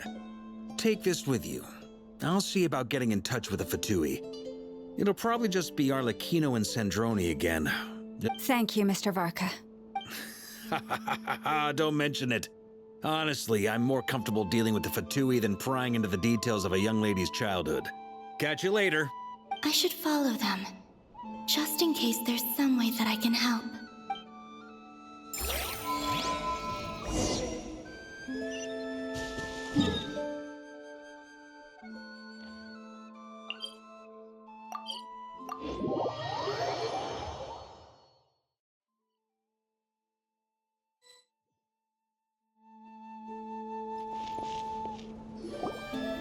A while ago, I took the time to organize all documents in our possession that pertain to Kutar.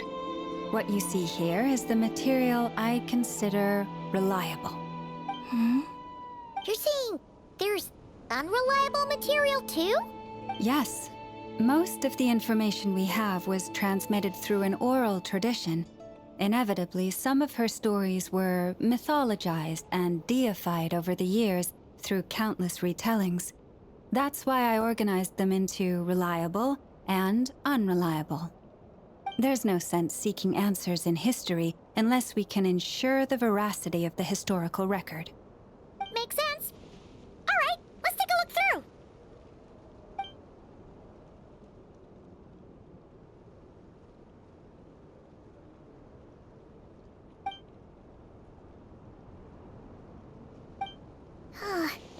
Almost all these records refer to Kutar instead of Columbina.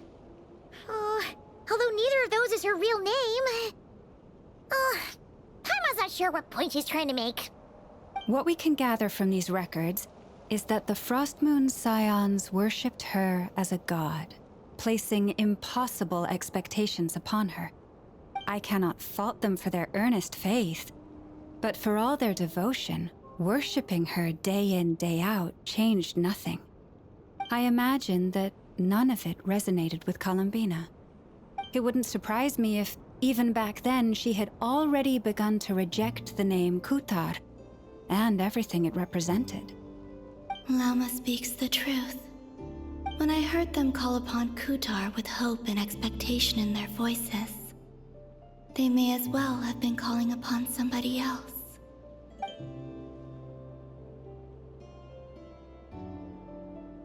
Well, that's a bit complicated.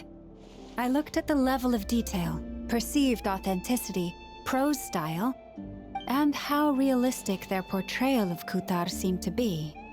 Amongst the Frost Moon Scions of today, only I know of her existence, and I alone have spoken to her face to face. As such, I know that there are certain things she simply would never do. That being said, I have sensed some changes in her lately. Changes? Me? Seems like this is getting us nowhere. For what it's worth, why don't we check the unreliable sources too? Sure. Give me a moment.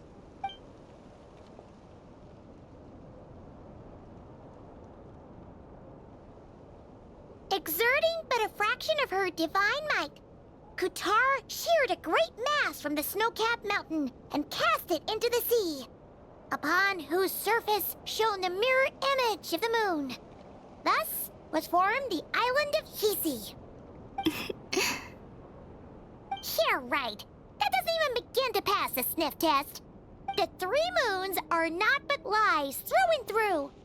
Only one moon has ever shone for us, and Kutar is her name. The vast majority of ancient texts are filled with fanciful tales like these. I trust you understand my criteria a little better now. Kutar did not speak, merely gazing into the distance in silence.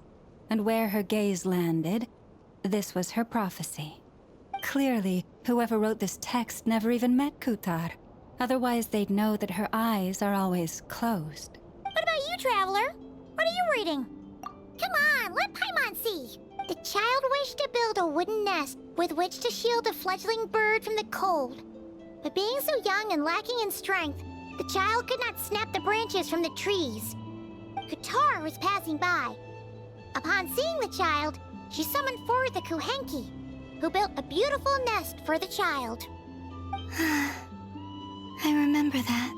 Not Not knowing the meaning of Qatar's divine intervention, the child dared not to respond, and thus ran home to call their parents. But Qatar was gone. The Moon Chanter declared the event a miracle and took the nest as a relic, placing it on high for all to see. The child was named as one favored by the goddess and was greatly respected amongst the people. Yet, no further miracles were bestowed, and this matter was forgotten in but a few years. Huh. Any thoughts after reading that? Yeah.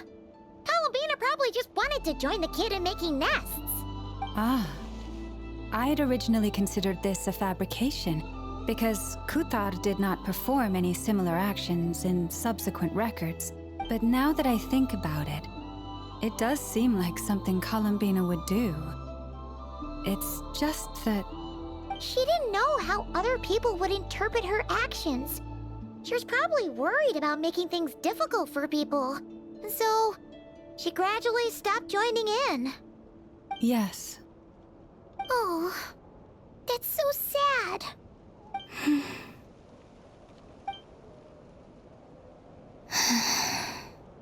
And now, I can make no such gestures of warmth.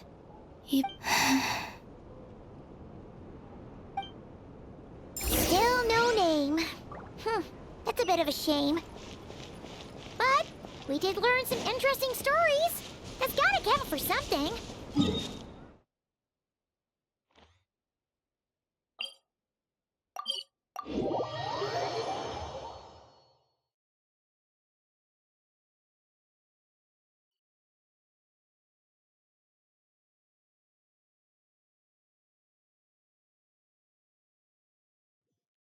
Varka said he was gonna set up a meeting with Arlecchino and Sandrone, right? Let's go back to Nasha Town and see how he's doing.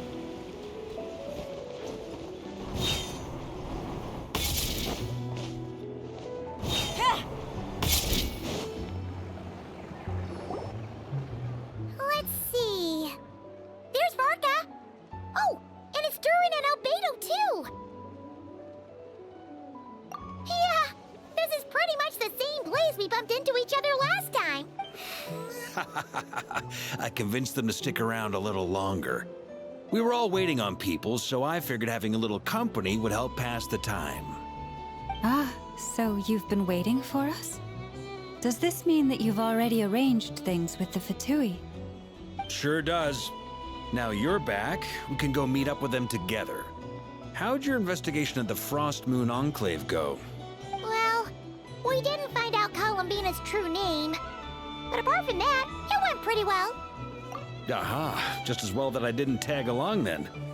I'm sure our moon goddess wouldn't want every man and his dog knowing all about her private life. Still, desperate times, desperate measures, I guess. Someone had to do it. So, Varka was waiting on us, but what about you two? Are you waiting for Alice? Oh, no. We already met with her. We discussed that experiment I mentioned to you last time. Oh, and she also handed me this communication device. That's right. I understand she informed you about the relationship between the phantom phenomena and Tevat's borders, yes? She wants me to help her with some more experiments on that front. She said that she'll contact me through this device with more information. Ah, I see. Following instructions and making observations. Pretty common research method. Takes me right back to Albedo's lab. Wait, then who exactly are you meeting? Someone you know. Albedo's met him too. But I don't think Miss Lauma or the Grand Master have been introduced. Introductions are overrated, especially in cases like this. It's you! So? It's not like the Academia has prohibitions against going abroad. Also, I applied for leave. I've been writing to Hat Guy since obtaining a human form. I've already brought him up to speed on everything that's been going on in Nod. Hat Guy? Turns out, I actually have heard that name before. Oh? Then why did you react the same way I did? I only knew the name, not the fella. But since we're all here, let's do some introductions for what it's worth. I'm Varka, Grand Master of the Knights of Favonius. Lauma, Moon Chanter of the Frost Moon Scions. And I'm a Drioche from the Vahumana Darshan of the Sumeru Academia. Good to see you again, Mr. Guy. I believe we last saw each other on the boat ride here. Mind you, the only reason I came here is because there's someone I want to look into. Who's that? The Doctor, also known as Dottore, second of the Fatui Harbingers. From the tone of your voice, it sounds like there's bad blood between you. I was reviewing our archives and noticed that a lot of information about him was missing. Left a bad taste in my mouth. Dottore, or Zondique, as he was then known, once studied at the Academia, but he got kicked out before he could graduate.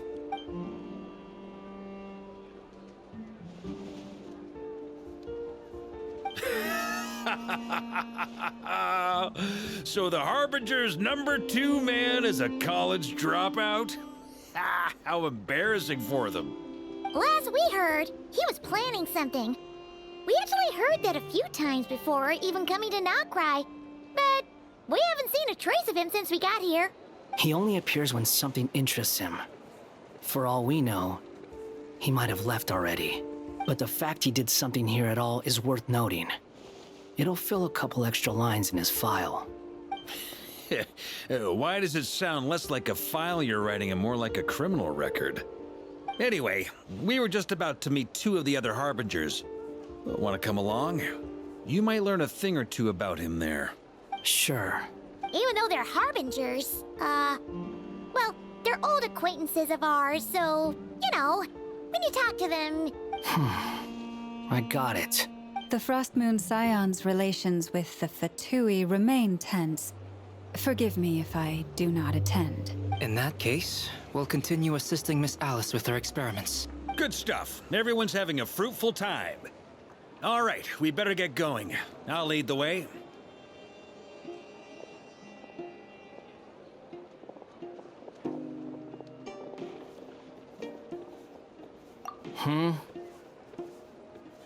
Well, yeah, that's obviously part of it.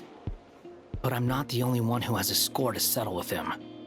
Neither you, nor Lesser Lord Kusanali, nor I want to see him meddling with things again.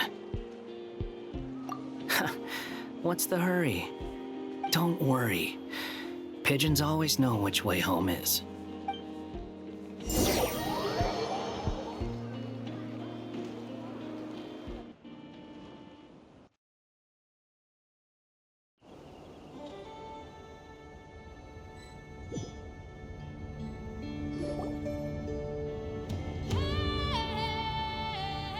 You made it. Who is this? A scholar from Sumeru. They call him Hat Guy. He's an old friend of the Travelers. Wait, this is the Academia representative you wrote about?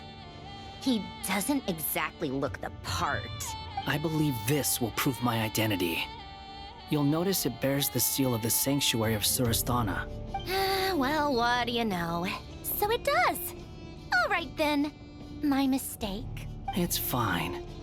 I expected as much. What? So as I mentioned in my letter, the Academia's got its eyes on Dottore. But this matter remains top secret. Apart from those assisting in the investigation, the fewer people who know, the better. If anyone asks, I'm here in Notcry to pursue my personal academic interests. Gotta say, Varka, you did pretty well to keep all this under wraps for so long. Sounds like you got in touch with the Academia about this way back. You flatter me. Where do I even start? Remember that time we fought Rerir at Star Sand Shoal? He sure let me have it then, didn't he? I'll bet Dottore had that all sketched out, with me as his convenient little pawn. He could not care less about us if he tried, but hey! The feeling's mutual. Does Dottore really strike you as the sort who values his relationships with his colleagues? Fair point. Which is why I always keep my guard up whenever he starts making suspicious moves. To that extent, our motivations align. On top of which, I consider you trustworthy people. Now, back on topic. In the wake of the Reikir of Solnari episode, Sandrone and I grew suspicious about Dottore complete inaction during the entire affair. So we tried to find out what he'd been up to. He never lets anyone in on his plans. The more he cares about something, the more secretive he gets. Indeed. Perhaps he believes that by keeping a low profile, he can avoid trouble.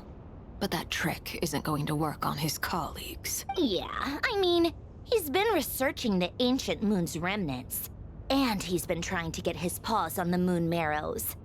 Only an idiot would believe he doesn't have something more planned.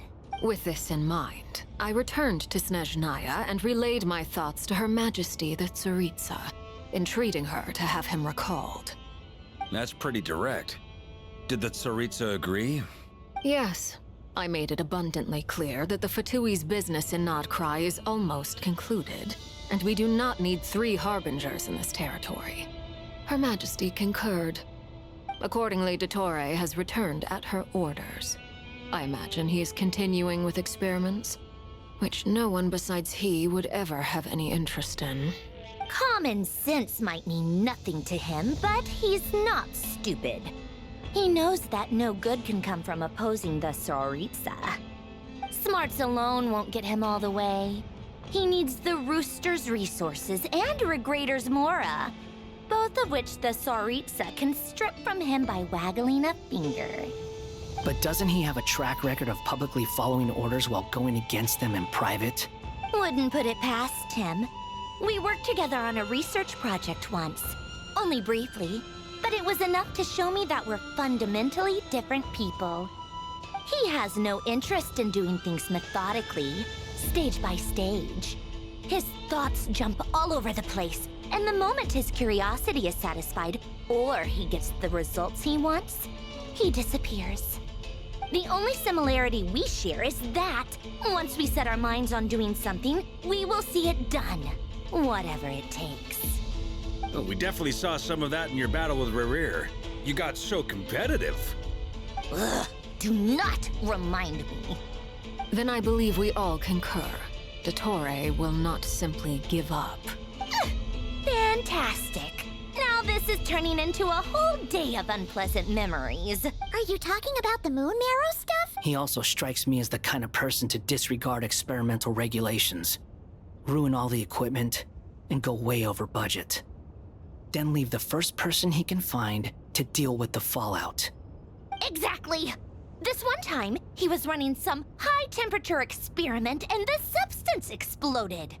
But does he care? No! He orders his subordinates to open the device so he can observe the results, which causes the gas inside to leak out. That gas was poisonous! If I hadn't been there, who knows how many people might have died? And after all that, he left while I was still cleaning up after his mess. What a waste of time, he said. A waste of time? The nerve! He wasted my time! You've been bottling that up for a while, huh? Hat guy, I must say, you seem awfully familiar with internal Fatui affairs. Especially when it comes to Dottore. Thank you, Lady Harbingers, for providing such valuable information. I have no other questions for now, so I'll be on my way. Wait, what? You're just gonna leave? You're welcome to join if you want. Ugh. Just when Paimon thought he'd finally mellowed out. He makes quite the impression. I'll say. I've met tons of headstrong people, but not many of them would join me in bad-mouthing Dottore. Anyway, back to the main agenda. Barca, you said that Columbina has gone missing? Or rather, disappeared. Yeah. We're working on building a connection between her and this world. The simplest method is to find out her real name. I've actually asked her that question before, but she said she didn't know. Considering our relationship, I doubt she was lying to me. As far as I recall, she was never dispatched by Her Majesty to claim a gnosis or anything like that. The Tsaritsa's plans had long contained a place specifically for her. I always thought that was weird. What could she do that the rest of us couldn't? Knowing what we do now, it's probably something related to Kavaki, right? More than likely.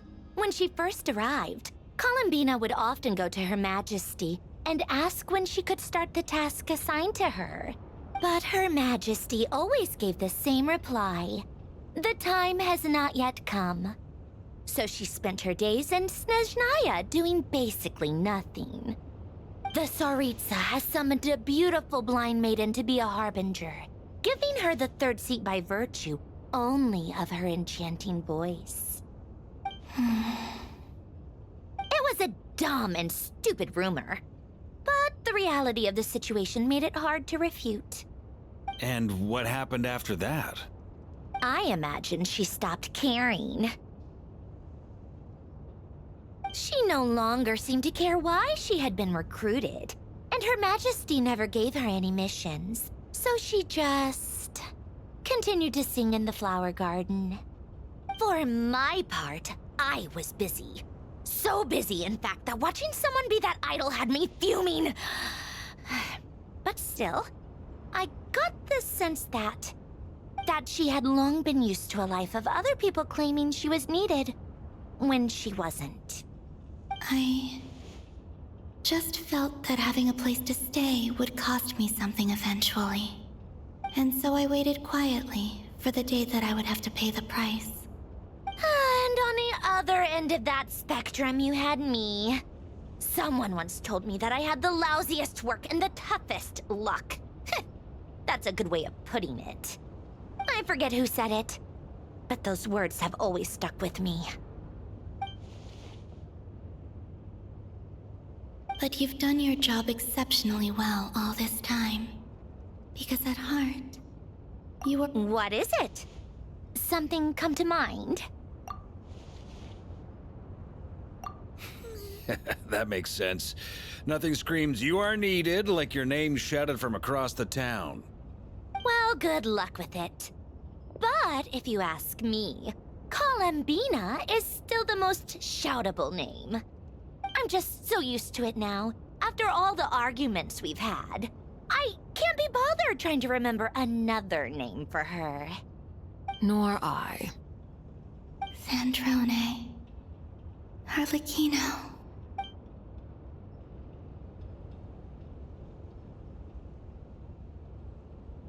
Huh! It's a Sealy! Does that mean Nicole has news for us? Ladies, I thank you for your hospitality. If the chance ever comes up, I definitely owe you both a drink sometime. I'm sure it will. You can make your own way out. Heck, you've been here enough times, you probably know your way around better than I do. Okay, time to do what adventurers do best. Follow that Sealy!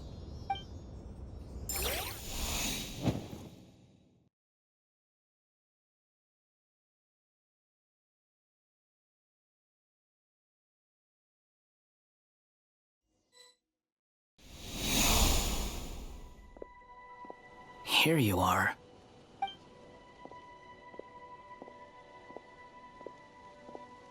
Oh, that guy. How come you're back so soon? Did things go all right with the Fatui? Fine. Dotori's been summoned home by the Tsaritsa. Couldn't get much more than that.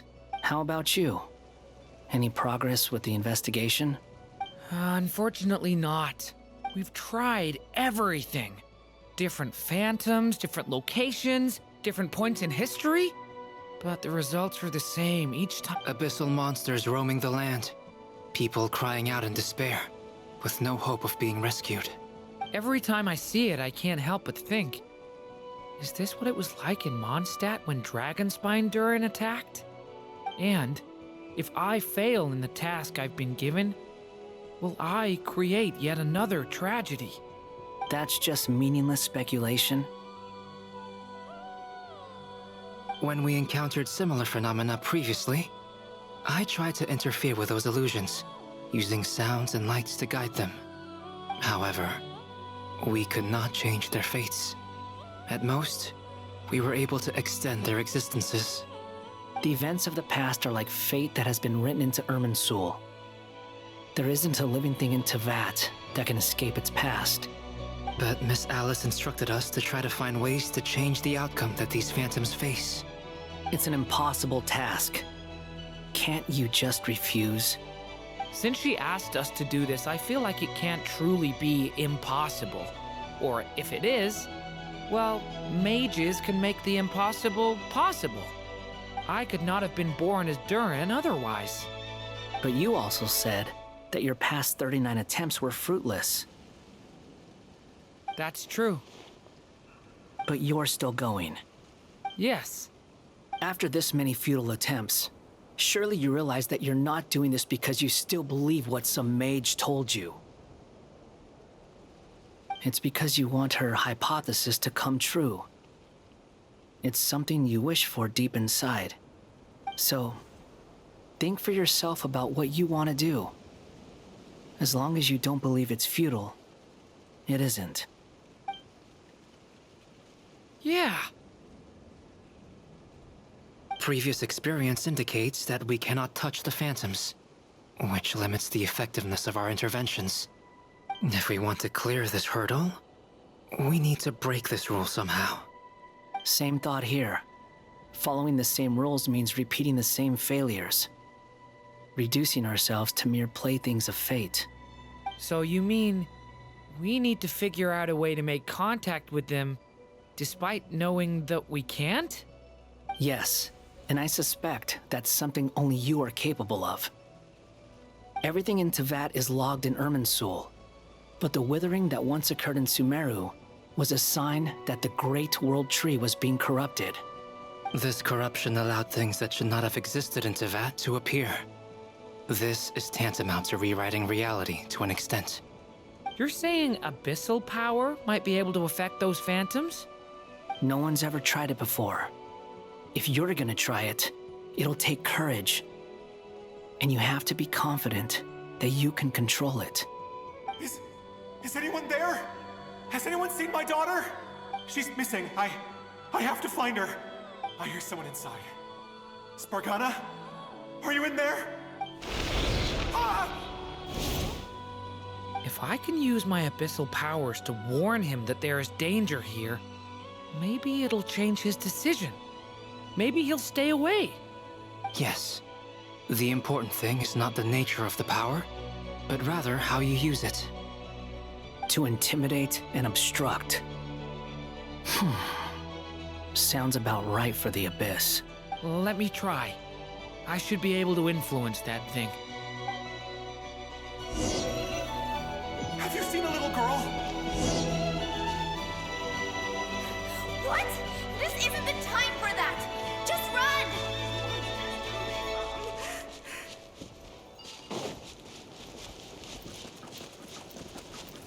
I hear someone inside. Spargana? Are you in there? Where are all these monsters coming from? What is this? Looks dangerous. I should get out of here.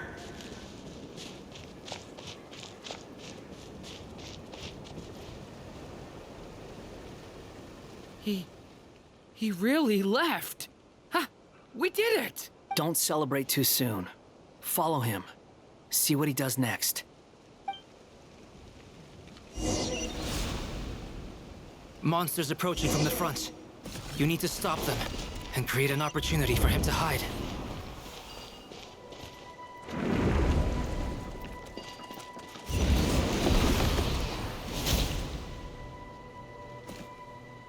Help me!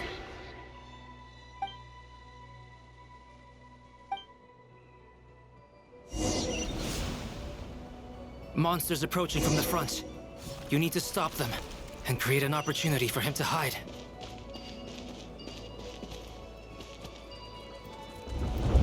No! There's monsters ahead!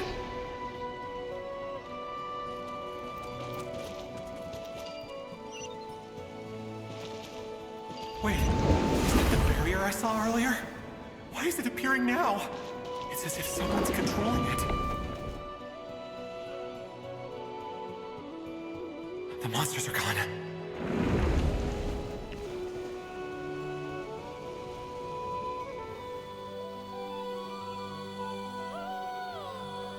The barrier's gone too. How odd. Anyway, I guess I'll keep going. Quickly, let's keep up.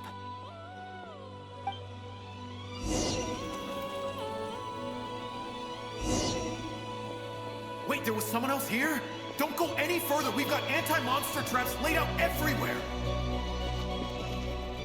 But my daughter must just be up ahead. I have to go. This way's blocked.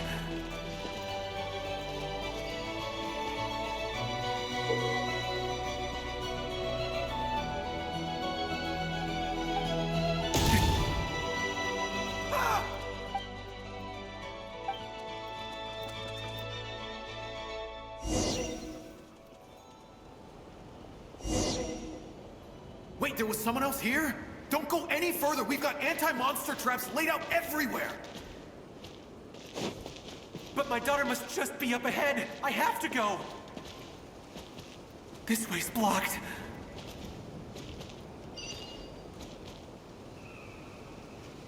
We might be able to use the explosives over there, but we need to take care not to hurt him. I'll use the barrier to keep him at a safe distance. This barrier seems to be helping me somehow. Hey, wake up! Oh, no good. Gotta keep moving ahead.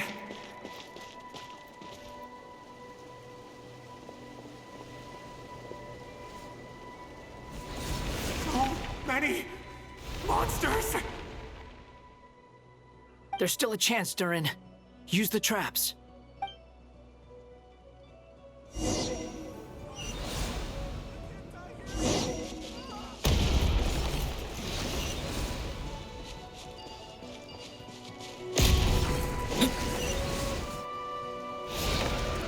Help me!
This is a new development. I've never seen this happen before. We might just be able to save this person.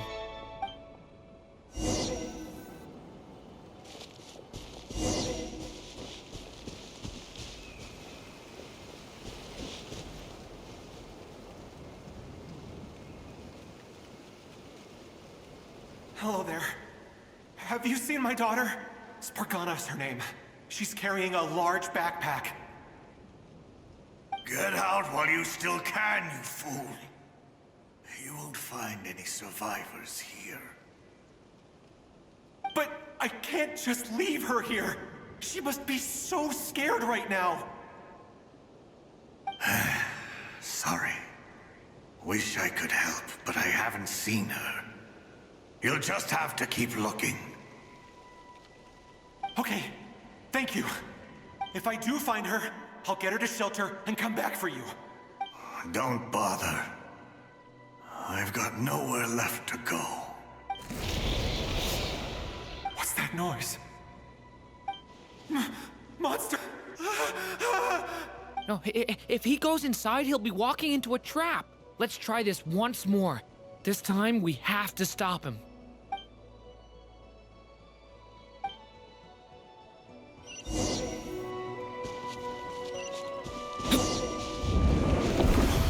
Why? How will I know where Spargana's gone like this? You know what? I'll trust this strange barrier. It's gotten me this far after all.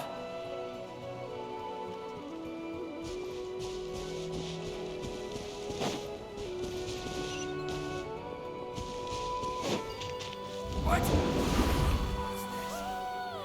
Spargana, are you there?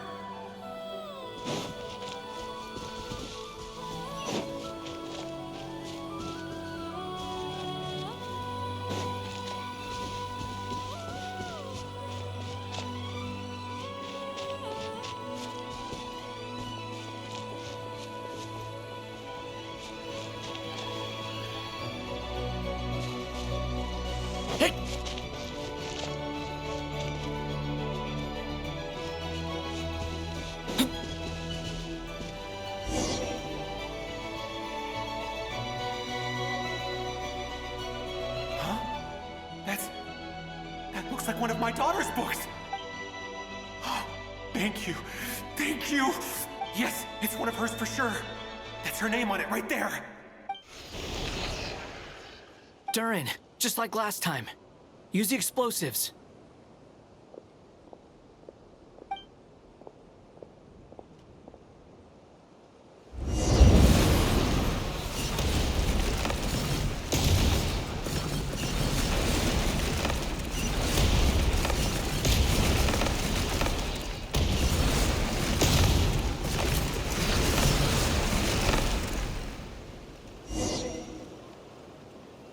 It won't work.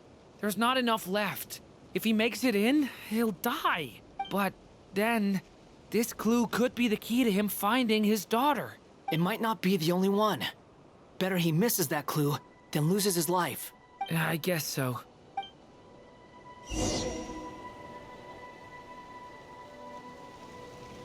Stop him, Durin. We can't let him get any further in. That's my daughter's book! She's passed this way! Why? Why won't you let me go in? I've searched and searched and searched just for this! But how will I find her without any clues? I no longer have anywhere else to go.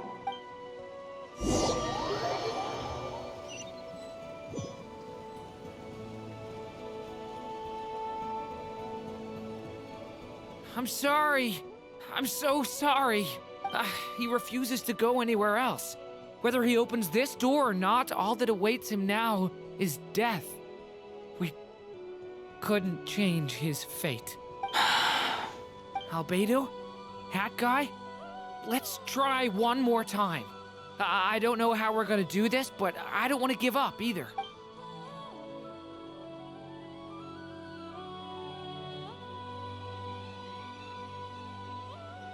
Why am I here?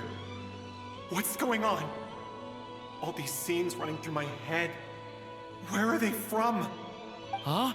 What's going on? His reactions have changed. How many times have I... What's happening to me? Huh? Wait. Who are you? You can see us? I feel like I always could, but that I only just realized you were there. I'm sorry, I don't know how to describe what I'm feeling. But you were the ones guiding me using that marked barrier, right? I haven't done anything yet, but those monsters, those deaths, they feel like memories. I won't find my daughter. In fact, I'll ultimately die trying to find her. Isn't that right? Well, no, it isn't. Yes, it is. Even so, we're trying to find a way out of this. You've not seen my daughter either. It seems she really isn't here. I'm sorry we couldn't help you. I'm just tired. Maybe this is destiny. Maybe it doesn't matter how hard I search. How long do I have left? Experience says 15 to 20 minutes. 15 to 20. Thank you for all your help. Let's rest a while. You look exhausted too. Now's not the time for you to start pitying us. It's not pity. I'm just realizing that I've only got 10 or so minutes left.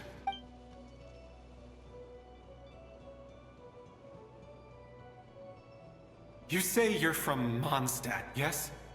A place with windmills, where people enjoy limitless freedom? And you're from Sumeru, where they've built an academy into a giant tree? Yes. It seems you've never heard of either place. Those names are unknown to me, I'm afraid, yes. Have you heard of Hyperborea? I have, but I heard that it was destroyed in the distant past.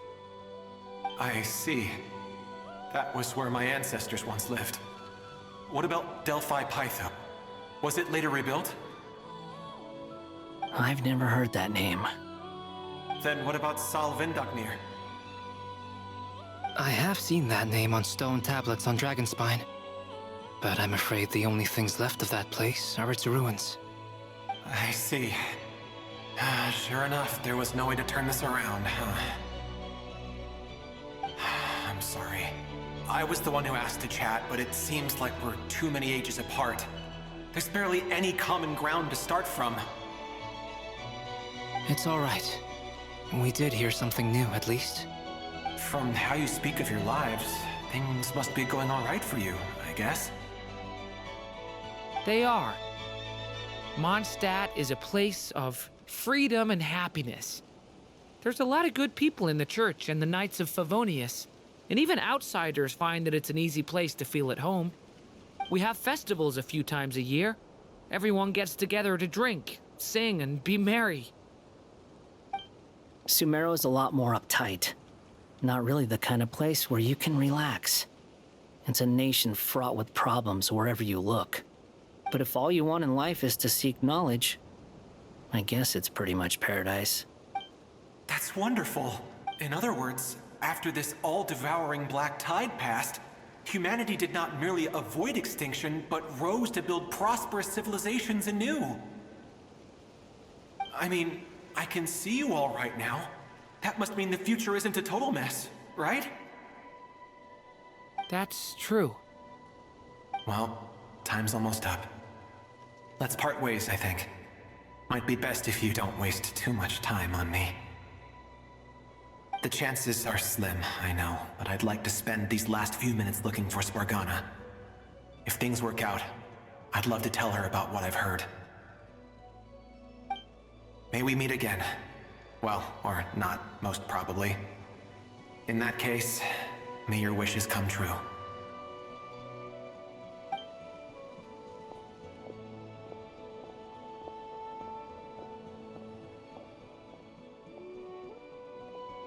He's gone. In a few minutes, he will meet the end that was his to begin with. The ending of this tale did not change, but I believe that we've just made the most progress we have yet. May your wishes come true. If only it were so simple. Hat guy, could I ask you a question? You've never talked about your past. It seems complicated, and it weighs heavily on you, too. Would you be willing to tell me about it? I mean, sometimes it's better to get things out in the open. Take that guy we tried to help, for instance. At least he said goodbye with a smile, right? I know about Albedo's past. Our experiences are very similar, and he created me. As for you, you're my first friend, and you've witnessed every step I've taken. But by comparison, I know nothing about you. Either way, I mean, we're still best friends.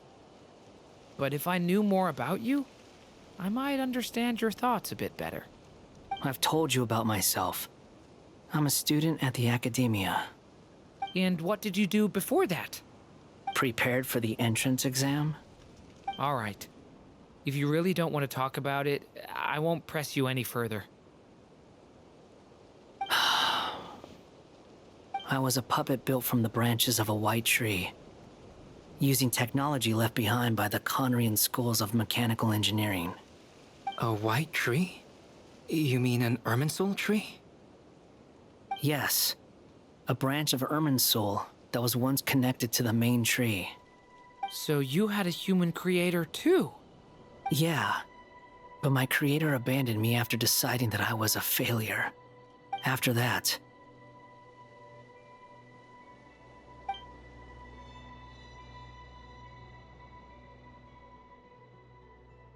Durin. Resisting the influence of the Abyss, suppressing the urge to destroy, trying to do the right thing. None of these things are easy. But no matter how hard they are, trying to rewrite past wrongs is far harder. You asked me if you would create a new tragedy if you failed. I told you there was no point speculating about that. But the real answer is, yes, you absolutely will. That guy. But at least you've got people here to help steer you away from the wrong path. So, just keep aiming towards the light. I will. I promise. All right, break time's over. Hello? Dirk? Hello, friends, it's me! What have you been up to, I'm detecting some unmistakable fluctuations here at the border. The amplitude isn't particularly high, but they're completely different signals from the ones before. Alice, we were unable to save that person. However, he appears to have retained a portion of the memories gained through that cycle, and was able to hold a conversation with us. I see. Well, that is rather odd indeed. It definitely merits further attention. Could I trouble you to keep trying the same approach? I need to gather some more data. Counting on you. I should probably have Nicole come and check this out as well.